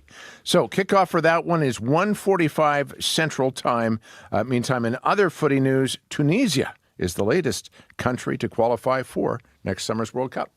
Well, there's going to be wagering going on, whether you like it or not, on that tournament. There's new concern now over the growth in sports gambling. It's back in the news again. Yes, it is. Doctors, Marcy, calling for a restriction on sports betting ads, saying they're setting youth up for a future of sports gambling. An editorial published yesterday by the Canadian Medical Association says ads are everywhere during sports broadcasts now, and that the legalization of online gambling has made every smartphone a potential betting platform. The article says even though betting sites are only for those 19 and older, youth are being inundated with ads that equate enjoying sports with betting on them. The authors of the article say this is normalizing harmful behavior for young people whose brains are still developing. Dr. Harry Levant, a gambling addiction specialist at Northeastern University, agrees. The responsible gaming model that you hear over and over again puts all the onus on the individual to stop. That's not how addiction works. The impression is that everybody's doing it responsibly. So if you're struggling, there's something wrong with you. You're not responsible enough.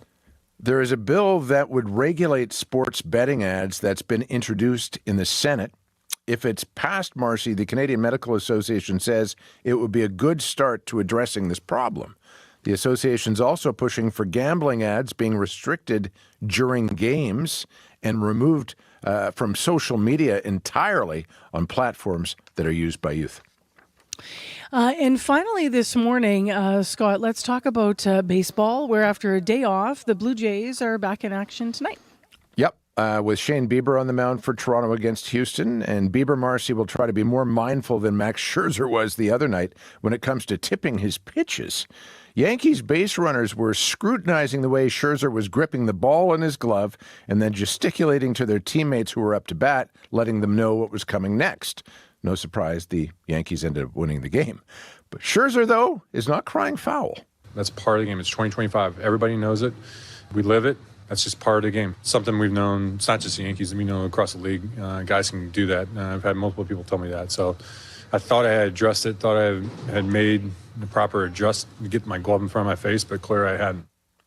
Interesting to see, Marcy, the distinction in baseball made between tipping pitches and stealing signs. The Houston Astros, of course, won the World Series a few years ago, stealing signs with video cameras that were strategically placed, and then using bats and garbage cans to pass on the intel to their batters. Yeah, remember? MLB didn't like that very much, issuing suspensions, taking away draft picks. But when it comes to tipping pitches, apparently that's on you. Something to consider as the Jays play Houston tonight. All right. Thanks a lot, Scott. You bet. On CBC this morning, we're hearing on our commuter line that there are issues with fog, and maybe no big surprise across southern Manitoba, fog patches, shallow fog even in Winnipeg. The drive to Winnipeg from Winnipeg Beach, just a reminder that your running lights aren't enough. You will probably want to make sure you have your headlights on so you can be seen in traffic. 788-3093. Otherwise, we got a water main break, Route 90 northbound around Grant, that's causing some problems. Still ahead, we're going to hear how mapping technology is helping an iconic piece of Winnipeg art in the underground live forever, no matter what happens to the underground. That's coming up after your CBC Winnipeg News. This is CBC News. Good morning. I'm Heather Wells in Winnipeg. At 7:30, it's 11 degrees. Summer continues.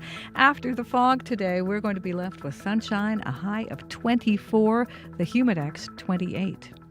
A Winnipeg doctor says wait times these days are so long, they're appalling and bad for patients and healthcare workers.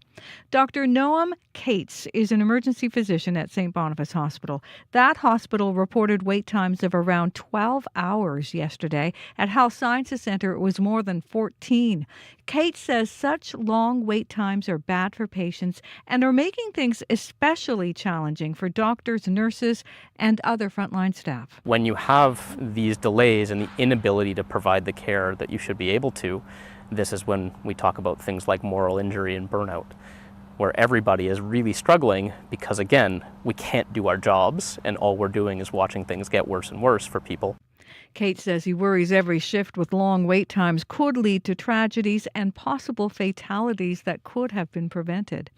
Health Minister Uzoma Asseguera says the province is taking steps to bring down those wait times. Asseguera blames the previous PC government for cutting hundreds of beds from the healthcare system.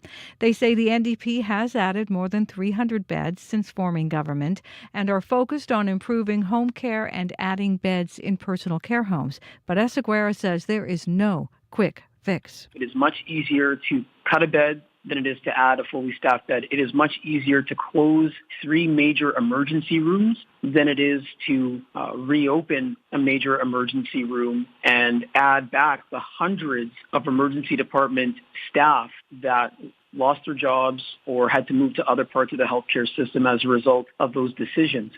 The minister doesn't expect to see wait times suddenly improve in a month, but they want to see times trending in the right direction. A Winnipeg business person is happy to see changes the city has made to a nearby boulevard that will discourage encampments. Just over a week ago, the city cleared out a number of tents from a traffic island at Disraeli and Logan. In its place now are boulders and gravel. The people living there have been placed in housing. Bruce Christian has owned Automotive Connection across the street since 1992. It's a good thing, for 2 reasons. Safety of the businesses around here and the people that either work there or are customers of theirs, but the safety of the people in those encampments.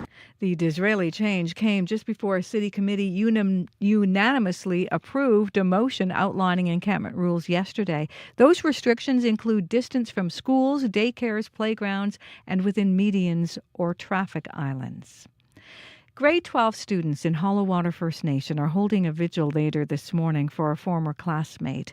18-year-old Marina Simard is one of 2 people who died following a mass stabbing last Thursday. 7 others were injured. Manitoba's Minister of Natural Resources and Indigenous Futures, Ian Bushy, lives in Hollow Water. He was home on the morning of the attack. Bushy says the community is grieving and he is glad to see young people coming together. To know that even for those young people that they're all collectively in this together, but it's very inspiring to see that our youth are coming out, their voices are being heard. The leadership that they have in the community is happening today. Crisis response teams and additional patrols from Long Plain First Nation have been in Hollow Water since Thursday, providing support. The manager of the Leaf Rapids Co-op says help is urgently needed as evacuees start returning home after being displaced by wildfires this summer. Irvin Biggity says the town doesn't have enough resources to help. He says many homes were still without power as of yesterday, and people will come home to fridges full of spoiled food. If anything, you should be giving them more because when they get home, they're going to have to buy a new fridge. They're going to have to pay for their hydro bills. They're going to have to pay for their rent because people are still going to want to collect their rent. So, life, that they were living was okay, but all of these bills are still existent and people are going to want to collect their due. Biggity says he's requested immediate financial assistance from the provincial government. Ukraine's president says at least 21 people have been killed after a Russian glide bomb struck a village in eastern Ukraine as pensions were being distributed to older people. Volodymyr Zelensky calls the attack in the Donetsk region frankly brutal. Zelensky urging the international community to make Russia pay economically for its invasion through additional sanctions. You can hear the latest national and international news on World Report at 8. Winnipeg police are asking for your help finding a missing man. A silver alert has been issued for 85-year-old Rudolf Danziger. He was last seen in the area of Sage Creek Boulevard and Des Yvernons around noon yesterday. He was driving a white 2019 Subaru Forester with Manitoba plates ASL 409. Danziger is described as being 5'10", thin-build with gray hair, hazel eyes, and metal-framed prescription glasses. Police say they are concerned for his well-being. You can see his photo up on our website this morning, cbc.ca/Manitoba. That's where you can also go for latest news as it develops throughout the day. Thank you very much, Heather Wells. Thank you. And now let's go to Abby Adeyemi for a quick look at our regional forecast. Today, it's going to be pretty nice. Yeah, before we touch that pretty nice conditions, we need to deal with the fog this morning. Foggy conditions spreading across the regions, but once it clears, we'll see a beautiful and a sunny day. Winnipeg, the Red River, the Pembina Valley region, we're seeing temperatures hover around 11 degrees, still foggy at this time. Sunshine will take over later, and we'll see temperatures get to 24. The Westman, the Parkland, the Interlake region, we're seeing temperature around 6 degrees. Also, those regions seeing shallow fog. That should clear to sunshine and temperatures around 25, 26, 27. Thompson at 0, Churchill at 6. Winnipeg, once again, we are at 10 degrees. All right. Thanks, Abby. Thank you. And now to the morning commute with Corey Funk. Just got a call from someone on the commuter line, goes by Henderson Jim, and sure enough, he was on southbound Henderson, and he is stuck there. It's a bit of a parking lot. He said it's backed up at least all the way to Kimberley right now on southbound Henderson. He looks ahead, he can't really see where it starts, but he says it's unusually slow right now on southbound Henderson this morning. He's backed up, he's sitting at Henderson and Kimberley right now. Also, there might still be an issue we've been hearing since around 6 o'clock about water main break, northbound Route 90 at Grant or so, right around Grant. Water on the roads, curb lane closed, says Jeff with a G, so you have to get around that. Haven't had an update on that in a while. So I'd love to get an update on Henderson, on northbound Route 90 there, on that water main break. If you see anything else going on out there, give me a call if you're walking, biking, driving. I'd love to hear from you. That number to call, 204-788-3093. All right, thanks, Corey. Thank you. Well, next on the show, it could cost the city of Winnipeg almost $8 million to decommission the underground concourse at Portage in Maine. Now, that's according to a new report that was shared to the city's Property and Development Committee yesterday. Now the committee's recommending that the concourse stays open. Despite the recommendation, the future of the concourse does remain in question. When Winnipegger Judy Waychuk thinks of the underground space, she's reminded of the Wall, which is this massive concrete sculpture that was created by her late husband, Bruce Head. And you've walked around this art because it's the engraving and the concrete that is right on the roundabout there. It took the artist 2 years to make this. It's 400 feet all the way around. Her late husband, as I mentioned, is Bruce Head. Judy says because of what it meant to Bruce and what it means to her, she's not waiting for the city to decide the future of the roundabout and the underground. She's been working hard to ensure that that piece remains open to the public. And she joins us now on the phone. Hi there, Judy. I believe she's with us. Hi there, Judy. Hello, you. Can you hear me? I can. I got you now. Okay. I also want to introduce our next guest because University of Manitoba interior design professor Jason Shields is with us via Zoom. And he's a big part of this picture because he and a team of students have been working on a way to virtually immortalize the iconic art piece. So hi, Jason. Hi, thank you so much for bringing me on this morning. So just before we turn to what you're doing to try to save this virtually, Judy, tell me what the wall sculpture looks like in your view. How do you describe it and what it also meant to your husband? It's abstract, contemporary poured concrete, extremely abstract, just shapes and forms. Mm-hmm. And it's not so much what it meant to Bruce or me. It's what it means as a piece of public art. And public art is something that is a sacred trust to society. We need public art in our spaces. It's been proven that public art actually helps deter crime. And it's a question of how a society views itself. Like when you think of Rome or Greece, what do you think of? You think of their art and their architecture. That's a society's legacy. And destroying this piece or burying it is destroying a legacy. So you are going to be preserving this art, Jason. I know you've been working on this for the better part of this year. How exactly have you been doing that? Yeah, so it's kind of a multi-tiered process that we've been going through here. So what initially happened was I had one of my colleagues who had been working at the wood shop at the university, the Faculty of Architecture. His name was Kellen, and he came to me and mentioned that there's been quite a bit of media coverage in regards to the wall and what may be happening with it. And so what we ended up doing is we ended up going down to Portage in Maine. It was about midnight on one evening. We brought the 3D scanner with us, and what we did was we conducted 28 singular 3D scans. And so by conducting those 28 scans, we were able to get kind of a whole comprehensive image of the wall itself. We kind of stitched all those scans together to create one larger one. And now over the summer, what we've been doing is actually translating those scans into a VR recreation.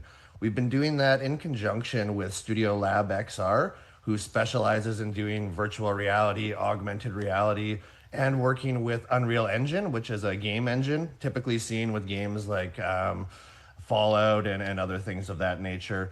And so what we've done now is we've just begun to actually have it fully functioning in VR. We've begun to work with the programming, and now we're just kind of putting on some final touches and looking at ways that we can begin to distribute the work. So virtual reality, VR, people will be able to go around and effectively it would preserve this. Why did you want to do it? Why do you think it's important to preserve it, Jason? Well, I think Judy covered quite a bit of that within kind of her comments there, but I'd like to add to that and just kind of note how an important piece this is to Manitoba as well. From my understanding, it's the largest in situ art piece within Canada.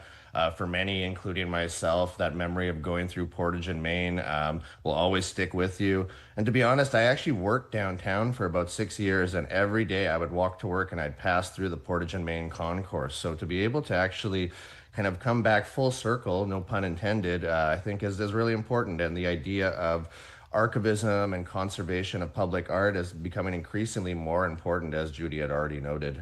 Could it ever be physically recreated if you capture it virtually, like even with different material? Since you're going to be saving this, like a massive somehow, I don't know, 3D printing or something in another material? Like, will what you're doing allow for future recreation? Should that ever be in the works? So that's actually a great question and a very relevant question, because right now we're just looking at booking some art exhibit for it at the University of Manitoba. We're looking for something in possibly March.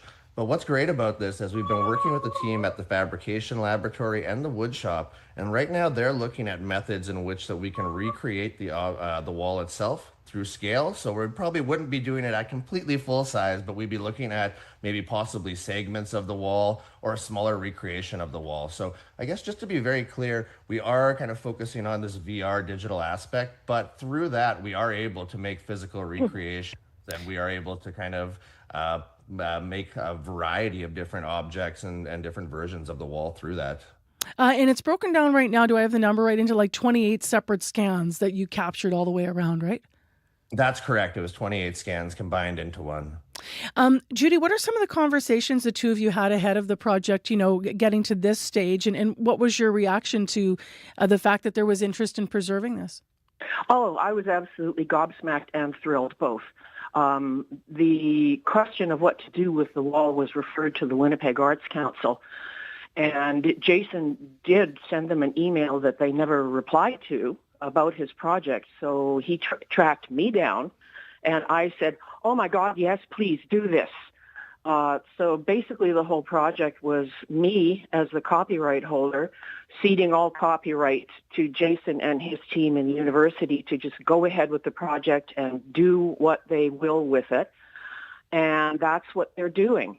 It's absolutely fantastic that the wall is going to be preserved in VR so that both the public can access it online whenever they want to, and so that it's available to universities and academia all over the place, anywhere, to study the wall, how it came about, the process.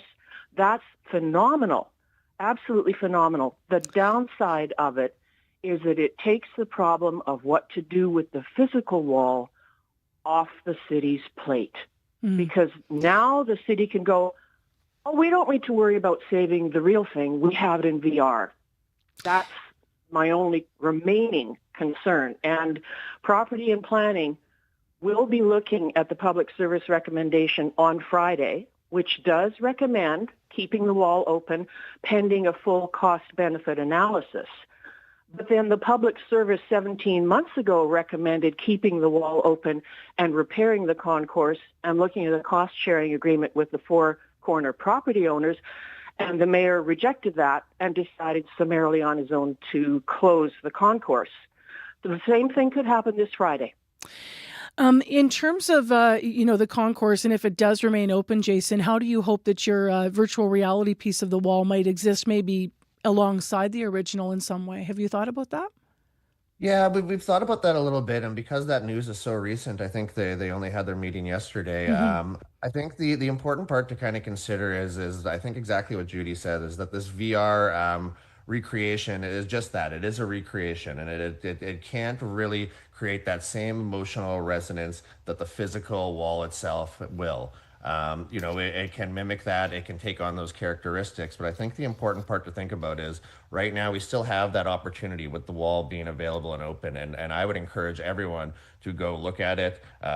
Those who haven't seen it or those who have maybe recently come to Canada, to be sure to kind of go check that out. And so I think we can look at this as somewhat of an opportunity because right now, me and you are talking about the wall, and I'm hoping that that will just get even a few more people to actually go see the physical version of it.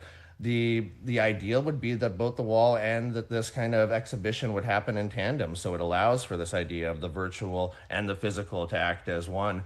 But as Judy has said, I think there's also kind of a full budget coming out looking at how they may or may not decommission it. So it sounds like at the moment, everything's still a little bit up in the air. It is. I want to ask you about a date for your virtual version to be available. Do you have a date on that yet?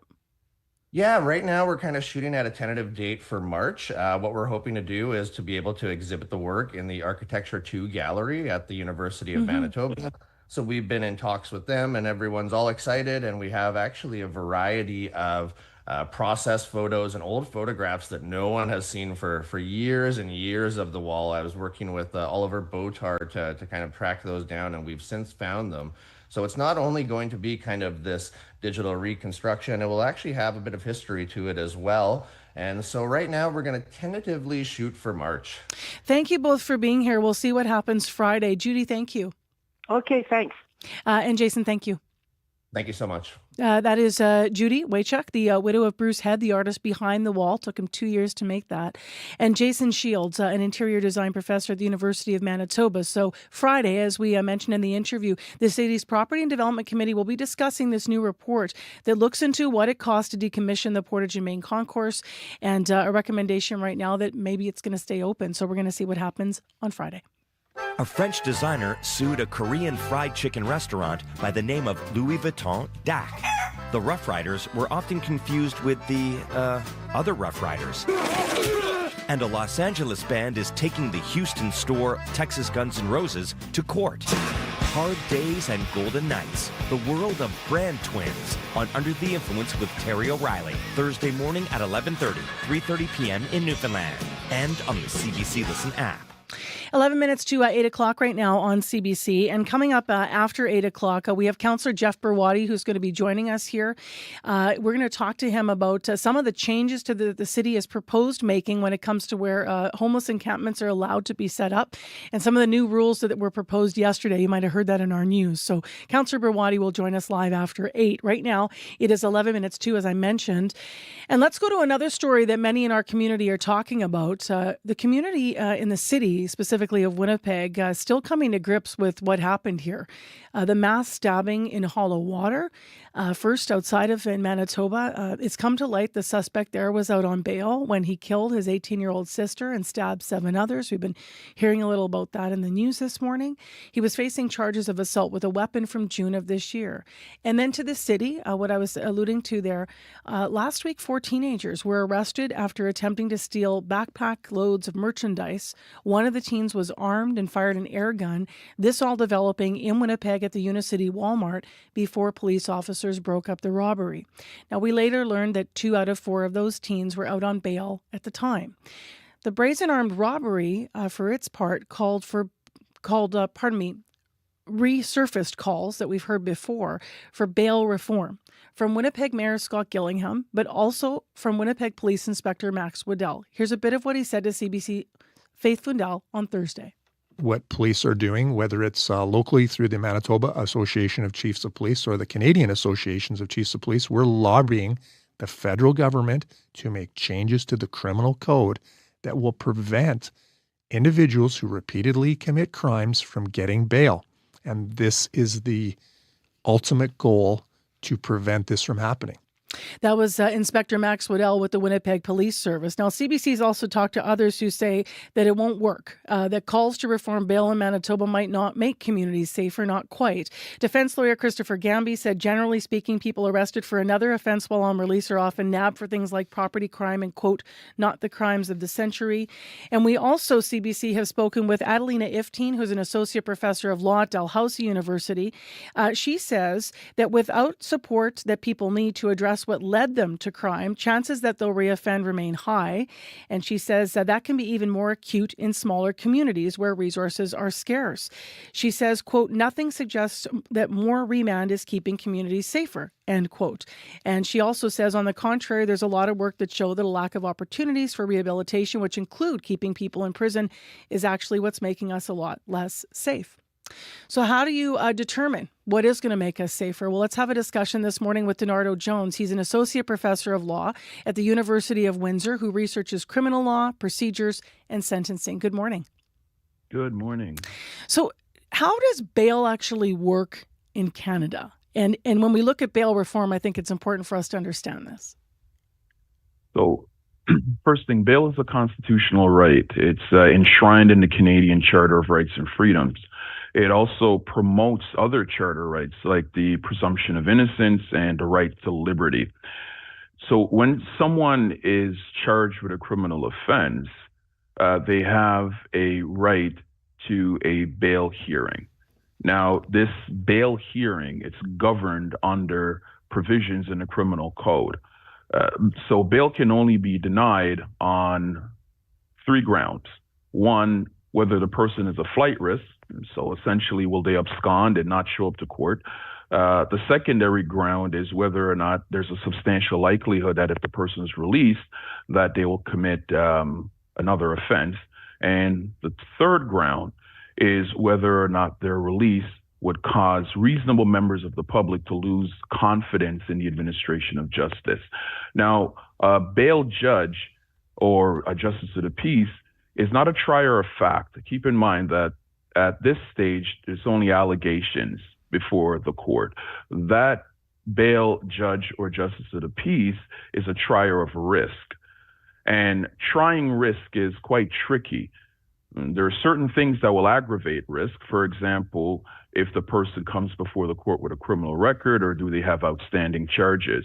But then there are things that also mitigate risk. For example, if the person puts together a plan of release that addresses those 3 grounds that I mentioned to you. For example, if the person has a family member or a friend who's willing to sign bail for them, we call those people sureties. If the person has some community agency that's willing to provide them with support in the community while they're out on bail. So these are things that will mitigate risk. Now, this bail judge or justice of the peace has to make a determination as to whether or not this person is going to show up to court or whether or not this person poses a substantial likelihood of reoffending or if their release would cause the public to lose confidence in the administration of justice. Those are the only 3 grounds that a bail judge or justice of the peace can consider in making their decision around whether or not the person is going to be detained or released while waiting for their trial. So you're making an assessment there. Exactly. What do you think about what Inspector Max Waddell had to say on bail reform? And as I mentioned, our mayor is echoing some of those comments. Well, the federal government made some substantial changes to our bail laws over the last couple of years. The last amendment was Bill C-48. That's a little bit over a year old, which brought in what is generally referred to as reverse onuses. So for your listeners, reverse onuses essentially flips the presumption that's enshrined in our criminal code that someone who is accused should be released. And that's the presumption that a person who is accused of a crime, when they go before a bail court, they should be released. A reverse onus flips that. It says that the person is presumed to be detained. The person should be detained. And now the onus or the burden is on them to show why they should not be detained. So what we saw in recent years is an increase in those situations where the onus is on the accused persons to show why they should not be detained. We often hear the term revolving door when we have the discussion to describe the bail system. Is that an accurate depiction? And how, if you're talking about bail, you're talking about somebody coming before the courts for a first offense. But if someone's a repeat offender, what's your sensibility of that? Because as I mentioned in the beginning, there's two ways to look at this, right? Yeah. So repeat offenders are typically, as I said, people who fall within this category where they have a reverse onus, where they have to show why they should not be detained. So that makes it increasingly more difficult to get bail. And as I said, having any criminal antecedents like a criminal record or outstanding charges aggravates risk.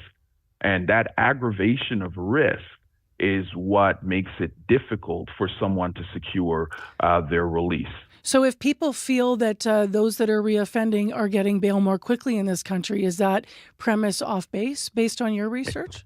Well, the law suggests that someone who is in that situation where they are, as you put it, repeat offenders or people that have criminal antecedents, it is extremely difficult for them to receive bail. We're going to continue our discussion, Mr. Jones, if we may. I'm just going to dip into news headlines, and then we'll be back with you if you're able to stay with us for a few more minutes.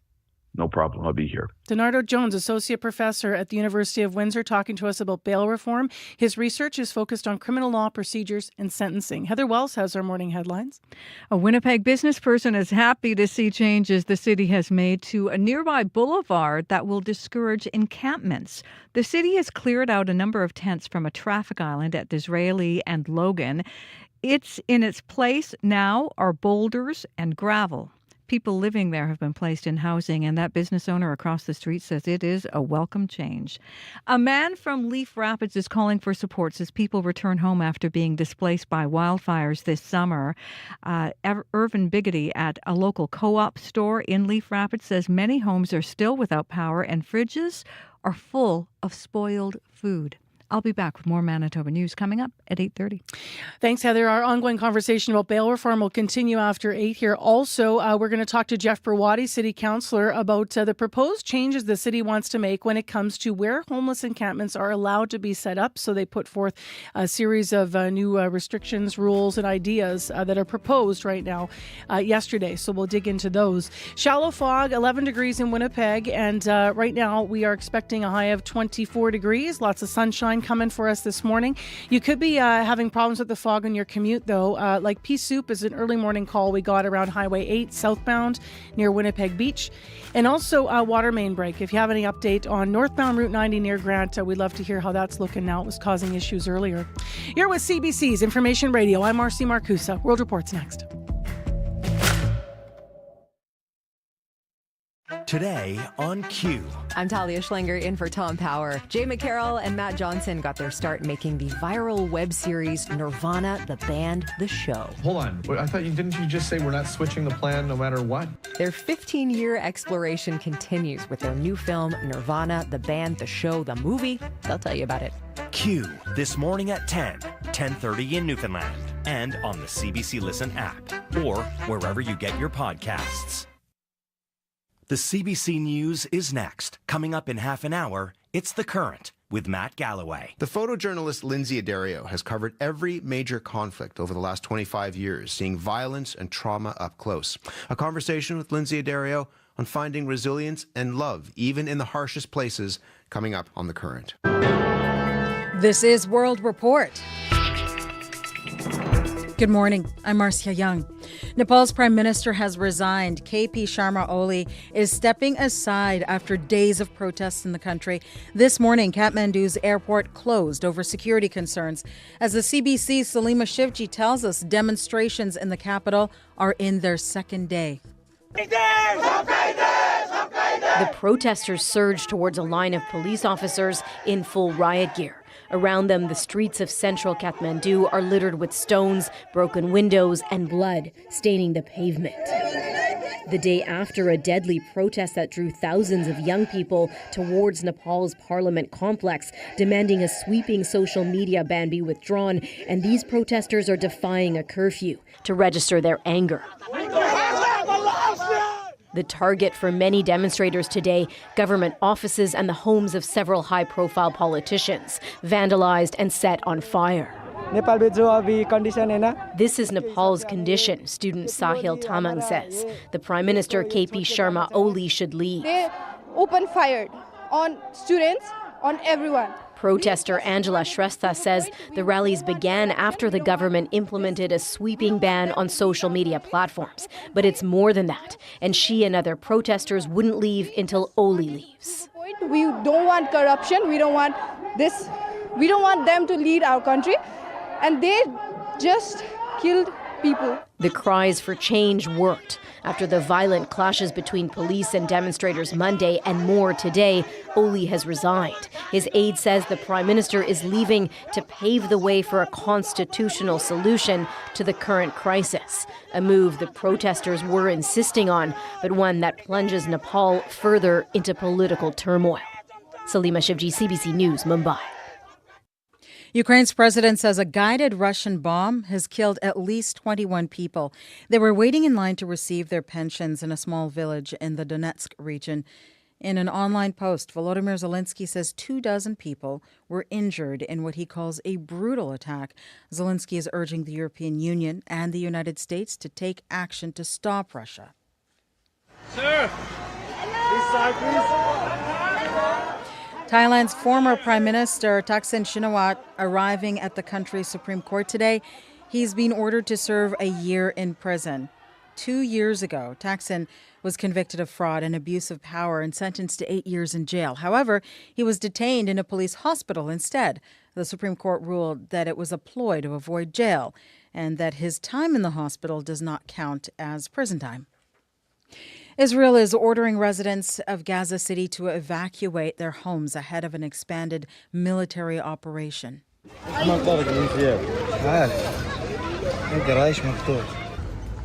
People on the streets watch as leaflets drop from the sky, warning them to leave and head south.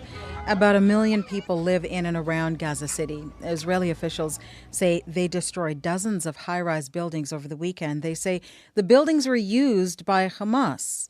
Volker Turk is the UN High Commissioner for Human Rights, and he is condemning Israel's actions.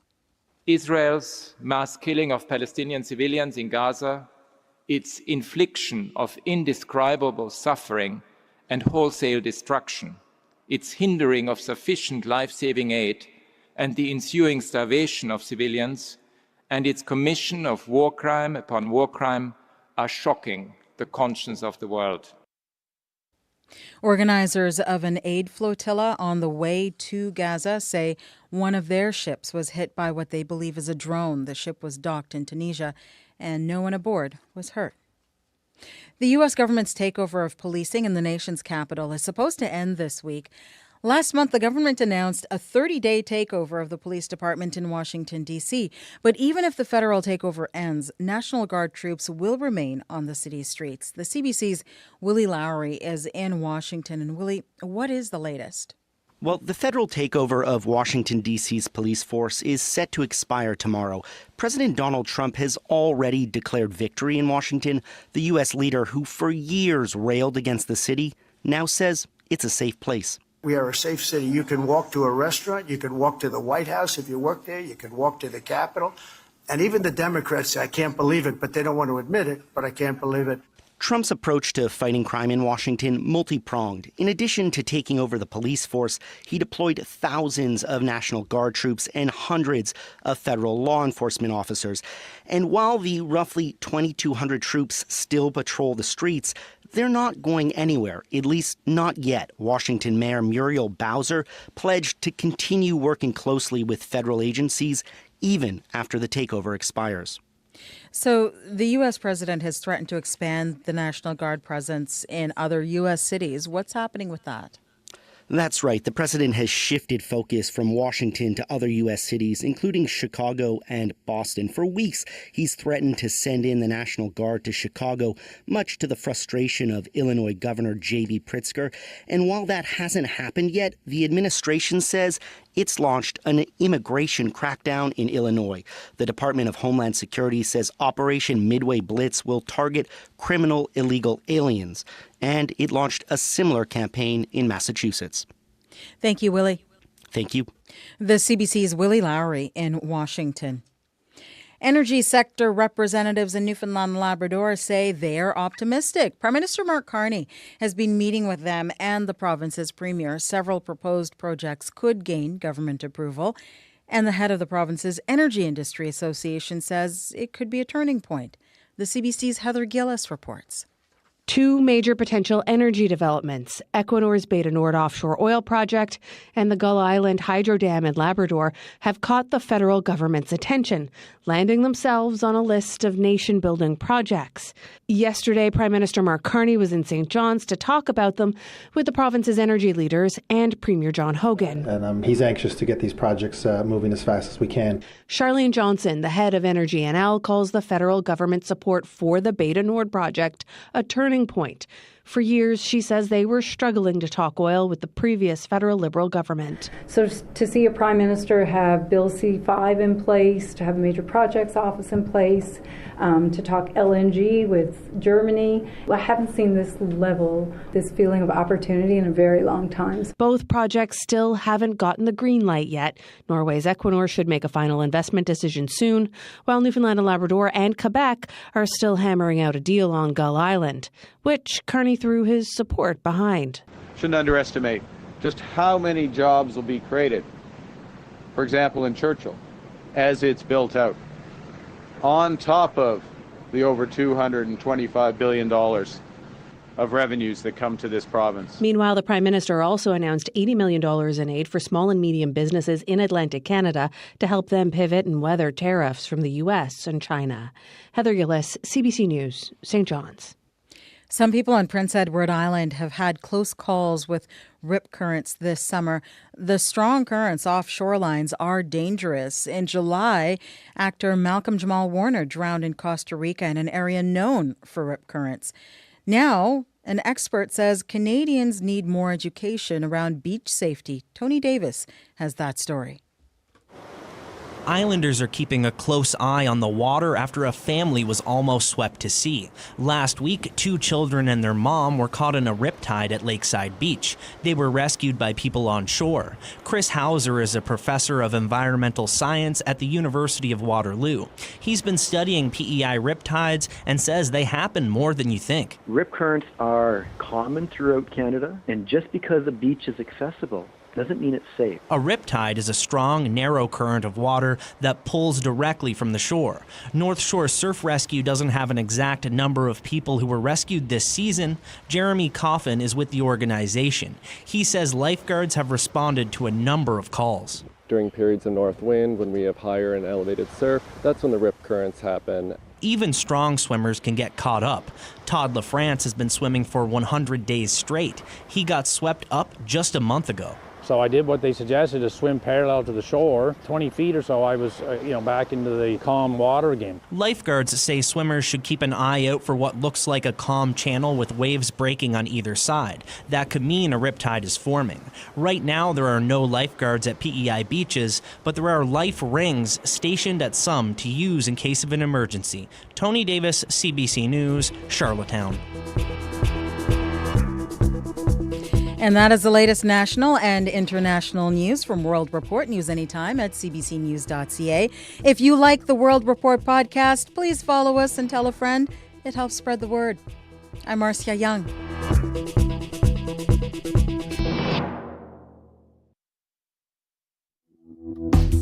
Well, good morning, everyone, and welcome to the show. I'm Marcy Marcusa, and if you've been listening through the morning, thanks for being with us. You're on CBC's Information Radio. This is your morning show, 89.3 FM, 990 AM on that app and YouTube.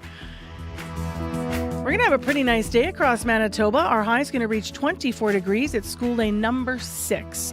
Well, this half hour on the program, we have City Councillor Jeff Berwadi, who's joining us. We're going to learn more about some of the proposed changes that the city has said they want to make when it comes to where homeless encampments are allowed to be set up in Winnipeg. So stay tuned. We'll have that interview for you.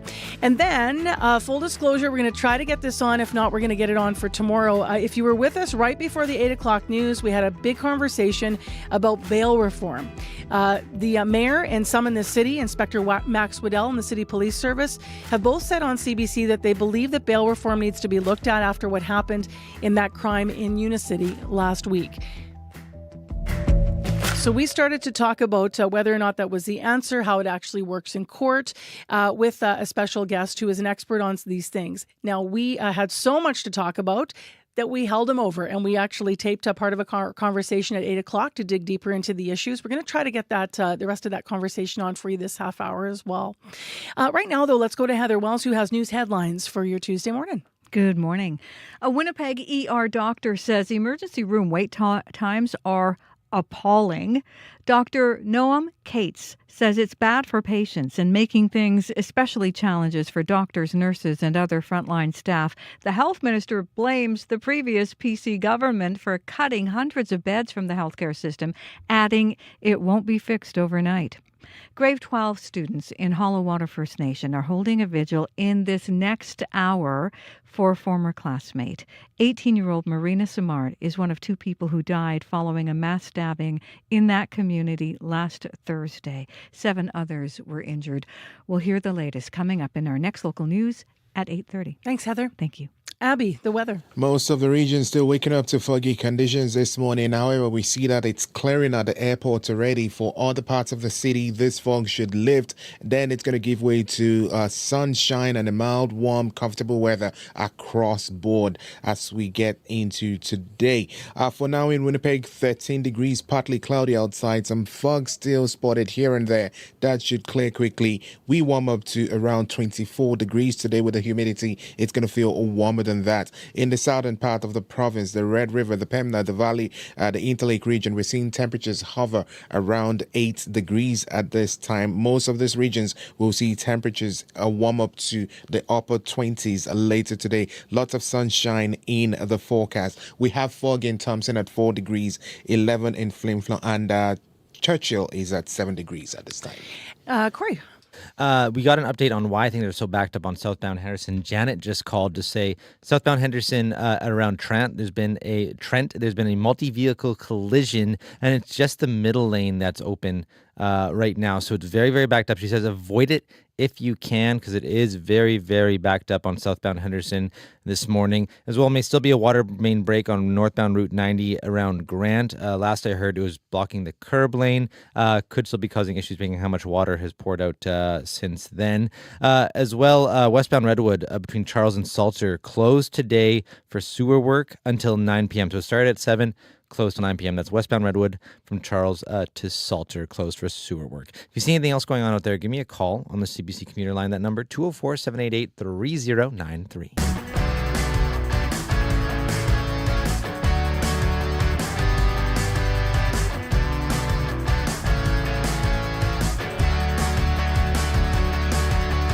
So the city is one step closer to establishing some new guidelines and rules about where homeless encampments are allowed to be set up in Winnipeg. A city committee, as I mentioned, did approve an amended motion that would ban encampments near schools, daycares, playgrounds, bridges, and transit shelters.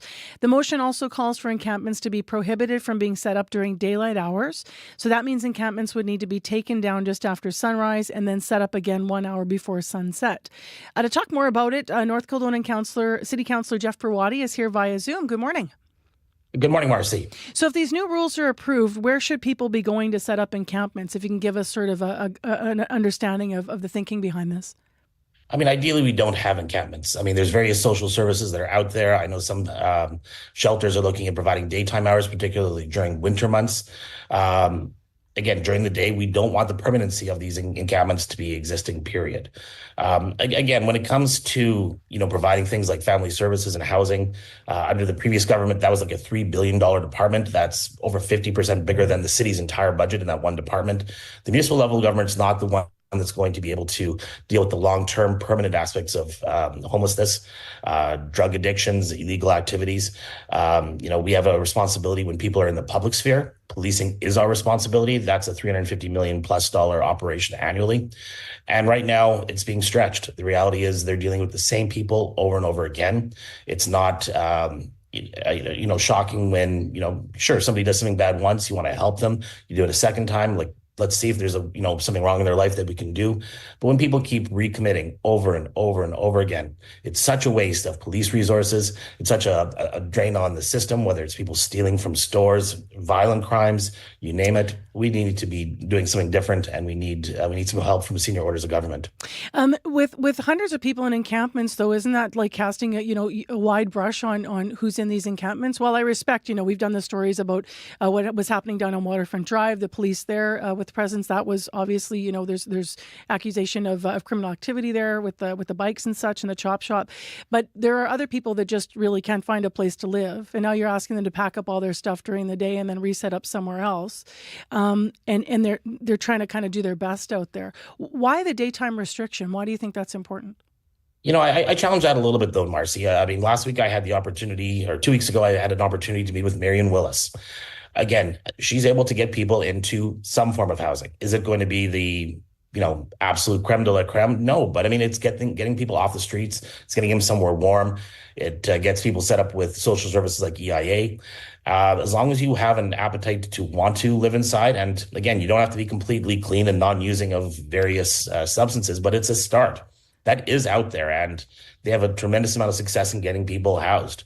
I don't believe that, the people that really want to get out of encampments can't get out of encampments. We've had some success in August, moving people from one of the encampments along Disraeli, and declared that through the province's Your Way Home strategy as a no-go zone for encampments. So in theory, based on what the province and the city and everyone has announced, if somebody else sets up there, it's now a no-fly zone. It was too close to the roadway. It was basically on a roadway island. That area now is supposed to be a no-fly zone. So there are ways. I appreciate you're not going to eliminate everybody who's in an encampment right now. There is some discretion. Even though it says you can't be somewhere during the day, I don't love that language because it's not realistic that every encampment is going to go away during the day, but it allows lines to be drawn in the sand. It's like you cannot have an encampment here.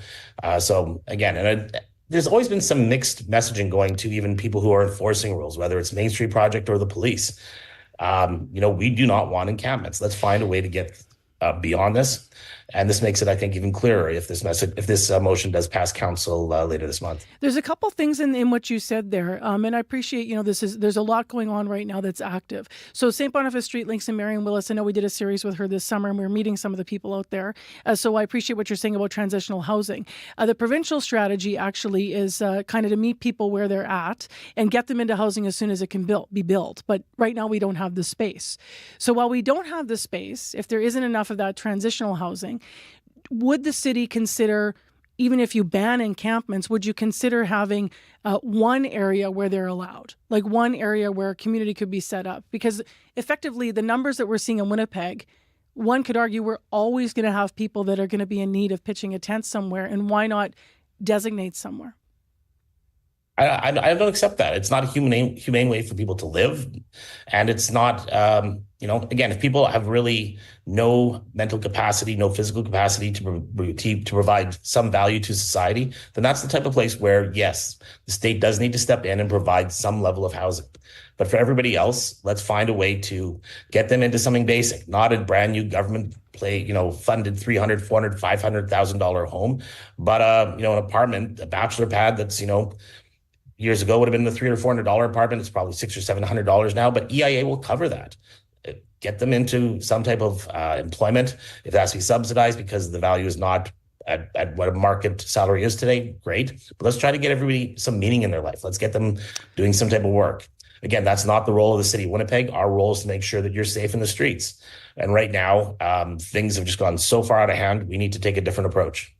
To look at these rules more closely, Councillor Berwadi, we were talking about encampments need to be taken down during the day.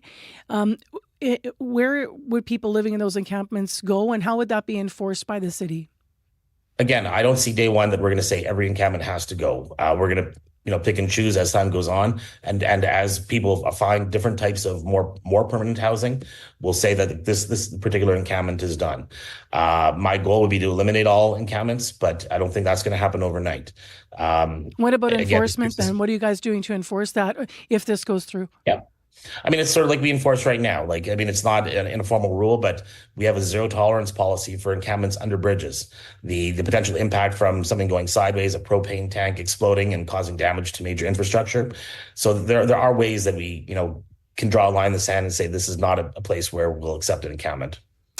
There are shelters like Main Street Project, which you cited, that have previously said the plan does little to address the housing problem still. Jamil Mahmood, executive director over there, said pushing encampments out of existing areas could actually force people living there to move to other public spaces like back lanes or private properties. Let's take some lousy apartment blocks, the lowest end of apartment blocks, provide the wraparound supports that people that need some additional supports to become a more productive member of society and want to become a more productive member of society.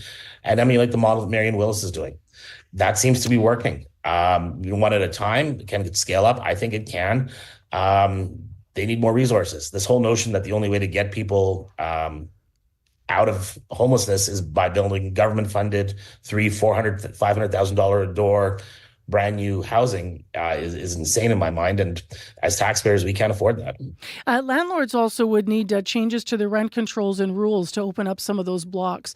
And some of that may lie at the provincial level, but I wonder what your feeling is about that. Because when you look at the existing rules, there's been challenges with so to speak, rooming houses would be almost, as one landlord put it to me in our summer series, are almost frowned upon. And so to take existing apartment buildings and open them up to work in a way that some of the models that St. Boniface Street Links is running would actually take some changes to how rent is structured to open them up to more people. Is that something that you think should be looked at?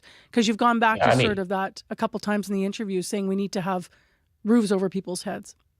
Again, a rooming house is better than a tent on the side of a major freeway or by the river.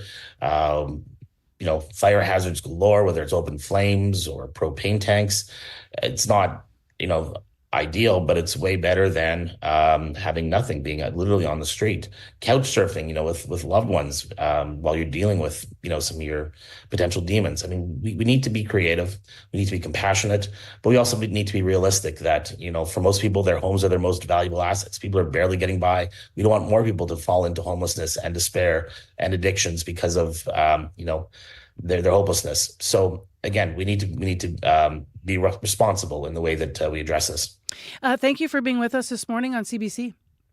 Thanks, Marcy. That is Jeff Berwadi, a city councillor for North Kildonan. You can read more on this story and the proposed changes on our website at cbc.ca/Manitoba.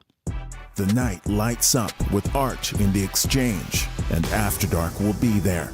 Winnipeg, this is Odario Williams, and I will be spinning tunes for a special recording of After Dark, just outside of Art Space for Nuit Blanche, September 27th. Art, music, dance, all night. Nuit Blanche, proudly sponsored by CBC. Just visit cbc.ca/Manitoba/community for details.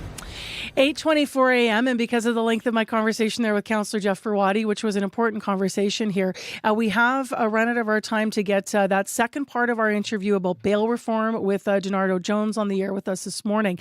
However, if you want to hear the full conversation, if you were with us before 8 and you're waiting to hear what more he had to say, please go to our CBC Listen app a little bit later this morning. We will post the full conversation there on our CBC Listen app. And remember, we have a podcast every week as well. This is Manitoba, looking at issues of the day and those subjects that we dig deeper on. You can hear more there as well. It is 8:25. It's 11 degrees. There's shallow fog in Winnipeg, and we're going to get some updated temperatures in just a moment. Then we'll look at the fog conditions. First, though, let's go to Corey for a traffic update. Yeah, just got a call from Ashley, who says it's really backed up if you're trying to get from the westbound South Perimeter on to Pembina, northbound there. Not sure why, but just really it's kind of even backed up onto the perimeter. You can't seem to get on very quickly at all. Not sure what's going on, but just heads up there, very, very slow. Also got a call from Charlie, who lives right by where that water main break is on northbound highway, so Route 90. He says it's right outside the superstore there. It's been bubbling up since the morning, and still lots and lots of water there, making the commute very, very slow for folks on Route 90, right around Grant there. So keep an eye out for that. Still also very slow southbound Henderson at Trent because of a multi-vehicle collision. Just your middle lane is all you got. If you see anything else going on out there, I'm still happy to take your calls with updates on anything you're seeing out there. 204-788-3093. Tomorrow we're at Merchants Corner, That's and we right. really hope people can join us if you have a chance. This is Merchants Corner, Selkirk. It's at Andrew Street, 541 Selkirk. Used to be, back in the day, the old site of the Merchants Hotel. Community took it over. Now it's all about housing and education and community building. And there's going to be free breakfast. Free breakfast, free pancake breakfast, cooked by one of the nicest guys you'll ever meet. Hoping to get him on the radio tomorrow. Yeah. His name's Carl. So come on by, and we might, you'll see us making radio in the corner. Yeah, so that's what we'll be doing. 6:30 to 8:30 if you want to come by for that breakfast. We understand there's going to be music as well. Some of the stories we're going to bring you have to do with free Wi-Fi. Corey, you're working on one Yes, there? that's right. There's an organization based out of Merchants Corner that is working on getting all the infrastructure to provide free Wi-Fi. Not only that, employ the people to maintain all the infrastructure and train them up so that hopefully they can get jobs elsewhere, but to train them how to, maintain an internet network, a free internet network for households all around Merchants Corner in the North End. Pretty cool. We're also going to meet some people that live at Merchants Corner because it's housing is on site there as well. And we're going to take you, if it's been a while, up and down Portage, say Portage because Selkirk is another main area. They want to actually be considered the second Portage Avenue. You'll hear that tomorrow. But Selkirk Avenue, we're going to take you up and down there to find out how Merchants Corner fits into the wider area. So that's CBC live in our community tomorrow. I mentioned updated temps, so let's go there before a bit of music. Now we do have Winnipeg at 13 degrees. Still foggy up in Thompson where it's 4 degrees, and still fog patches around Brandon this morning, and it is 9 degrees. Bit of music before we get to your next local news at 8:30. This is from Ruby Waters, who released a brand new song this summer. It's called Wet T-Shirt.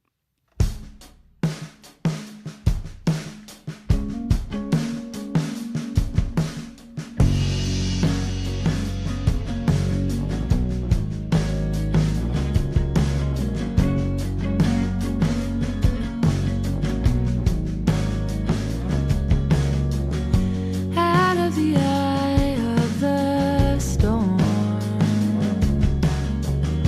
there's you and I on the shore, and I hold my breath as you breathe that last.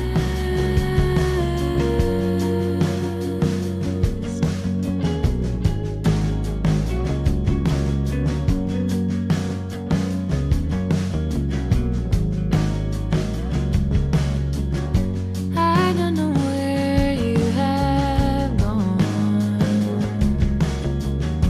Take me back to when we were young. I need some clarity as to what became of me. I need to know how far to go. I don't wanna leave you alone. Just tell me this, will I amount to anything if you're still separate?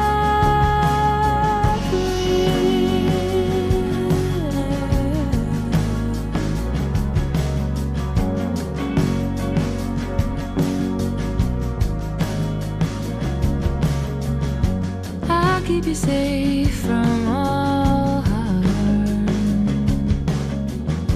Words I once felt were so strong.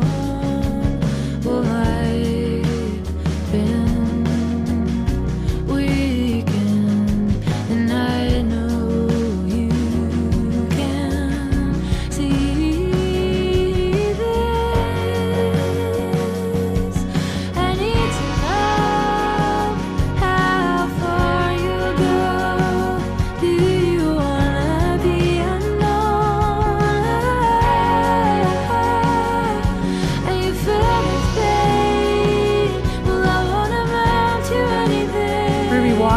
Start your tune called Wet T-Shirt on CBC 89.3 FM. Your news is next. This is CBC News. Good morning. I'm Heather Wells in Winnipeg at 8:30. It is 13 degrees. Lots of sunshine. Grab those shades. It's going to be a beautiful afternoon. A high today of 24. Appalling. That is how one doctor describes current ER wait times at Winnipeg hospitals.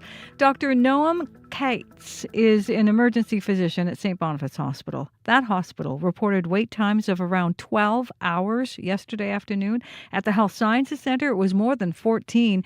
Cates says such long wait times are diminishing the care patients are receiving. Some people are coming in with really dangerous, life-threatening problems. Some people are coming in with less life-threatening but still equally painful and distressing problems, and they have to wait upwards of 10, 15, or 20 hours, sometimes even more than that, to access care, which, if you can imagine, an 8-hour workday, that's 2 or 3 workdays that they wait before they access care. Cates blames the time it takes to transfer patients from the emergency room to a ward. He also says a lack of quality home care and personal care beds in Manitoba has left patients in hospital beds longer than needed. Now, Health Minister Uzoma Asquera says despite the recent long wait times, the government is taking the right steps to bring those times down. But they know there is still a lot of work to do. We know that things are still challenging. We know there's much more work to do. But our focus is on continuing to do this work, adding capacity, adding beds, adding net new healthcare workers, and making improvements in a sustainable manner. It takes time. Asquera blames the previous PC government for cutting hundreds of beds from the healthcare system. They say it's easier to cut beds than it is to add them back.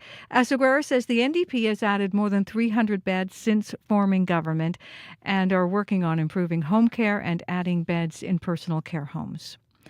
A business owner near the Disraeli Freeway welcomes changes made to a spot where encampments have frequently been set up.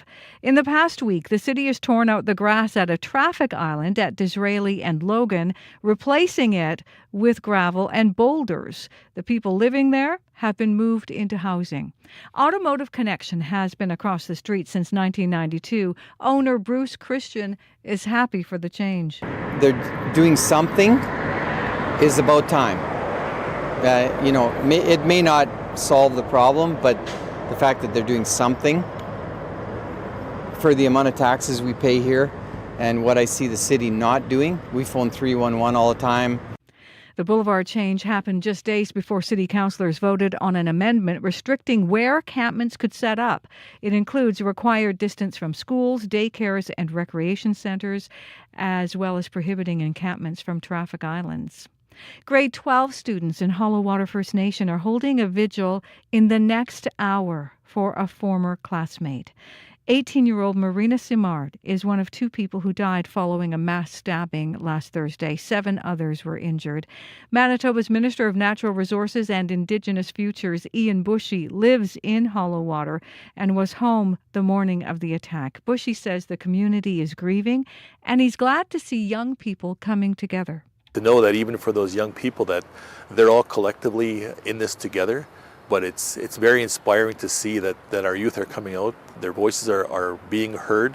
The leadership that they have in the community is happening today. Crisis response teams and additional patrols from Long Plain First Nation have been in Hollow Water since Thursday, providing support. A man from Leaf Rapids is calling for supports as people return home after being displaced by wildfires this summer. 300 people had to leave when the town declared a local state of emergency in July. Irvin Biggity manages the local co-op store and says many homes are still without power with fridges full of spoiled food. Biggity says most homes also have no insurance coverage because of the town's remote location. People are going to have a bunch of financial stress when they get home. They're going to have to buy a new fridge when they get home. They're going to have to buy all their food when they get home. And, the winter season's coming, so it's colder. Like, I'm in my house right now, and it's freezing in here. because I don't have power yet. The province tells CBC staff are working on ways to support evacuees, including reviewing disaster financial assistance and other potential supports. Winnipeg police are asking for your help finding a missing man. A silver alert has been issued for 85-year-old Rudolf Danziger. He was last seen in the area of Sage Creek Boulevard and Des Yvernant around noon yesterday. He was driving a white 2019 Subaru Forester. It has Manitoba plates ASL 409. Danziger is described as 5'10", thin build with gray hair, hazel eyes, and metal-framed prescription glasses. Police say they are concerned for his well-being. We have his photo up on our website. You can find other news as it's developing through the day there as well, cbc.ca/Manitoba. Thanks, Heather. Thank you. Yeah, Abby.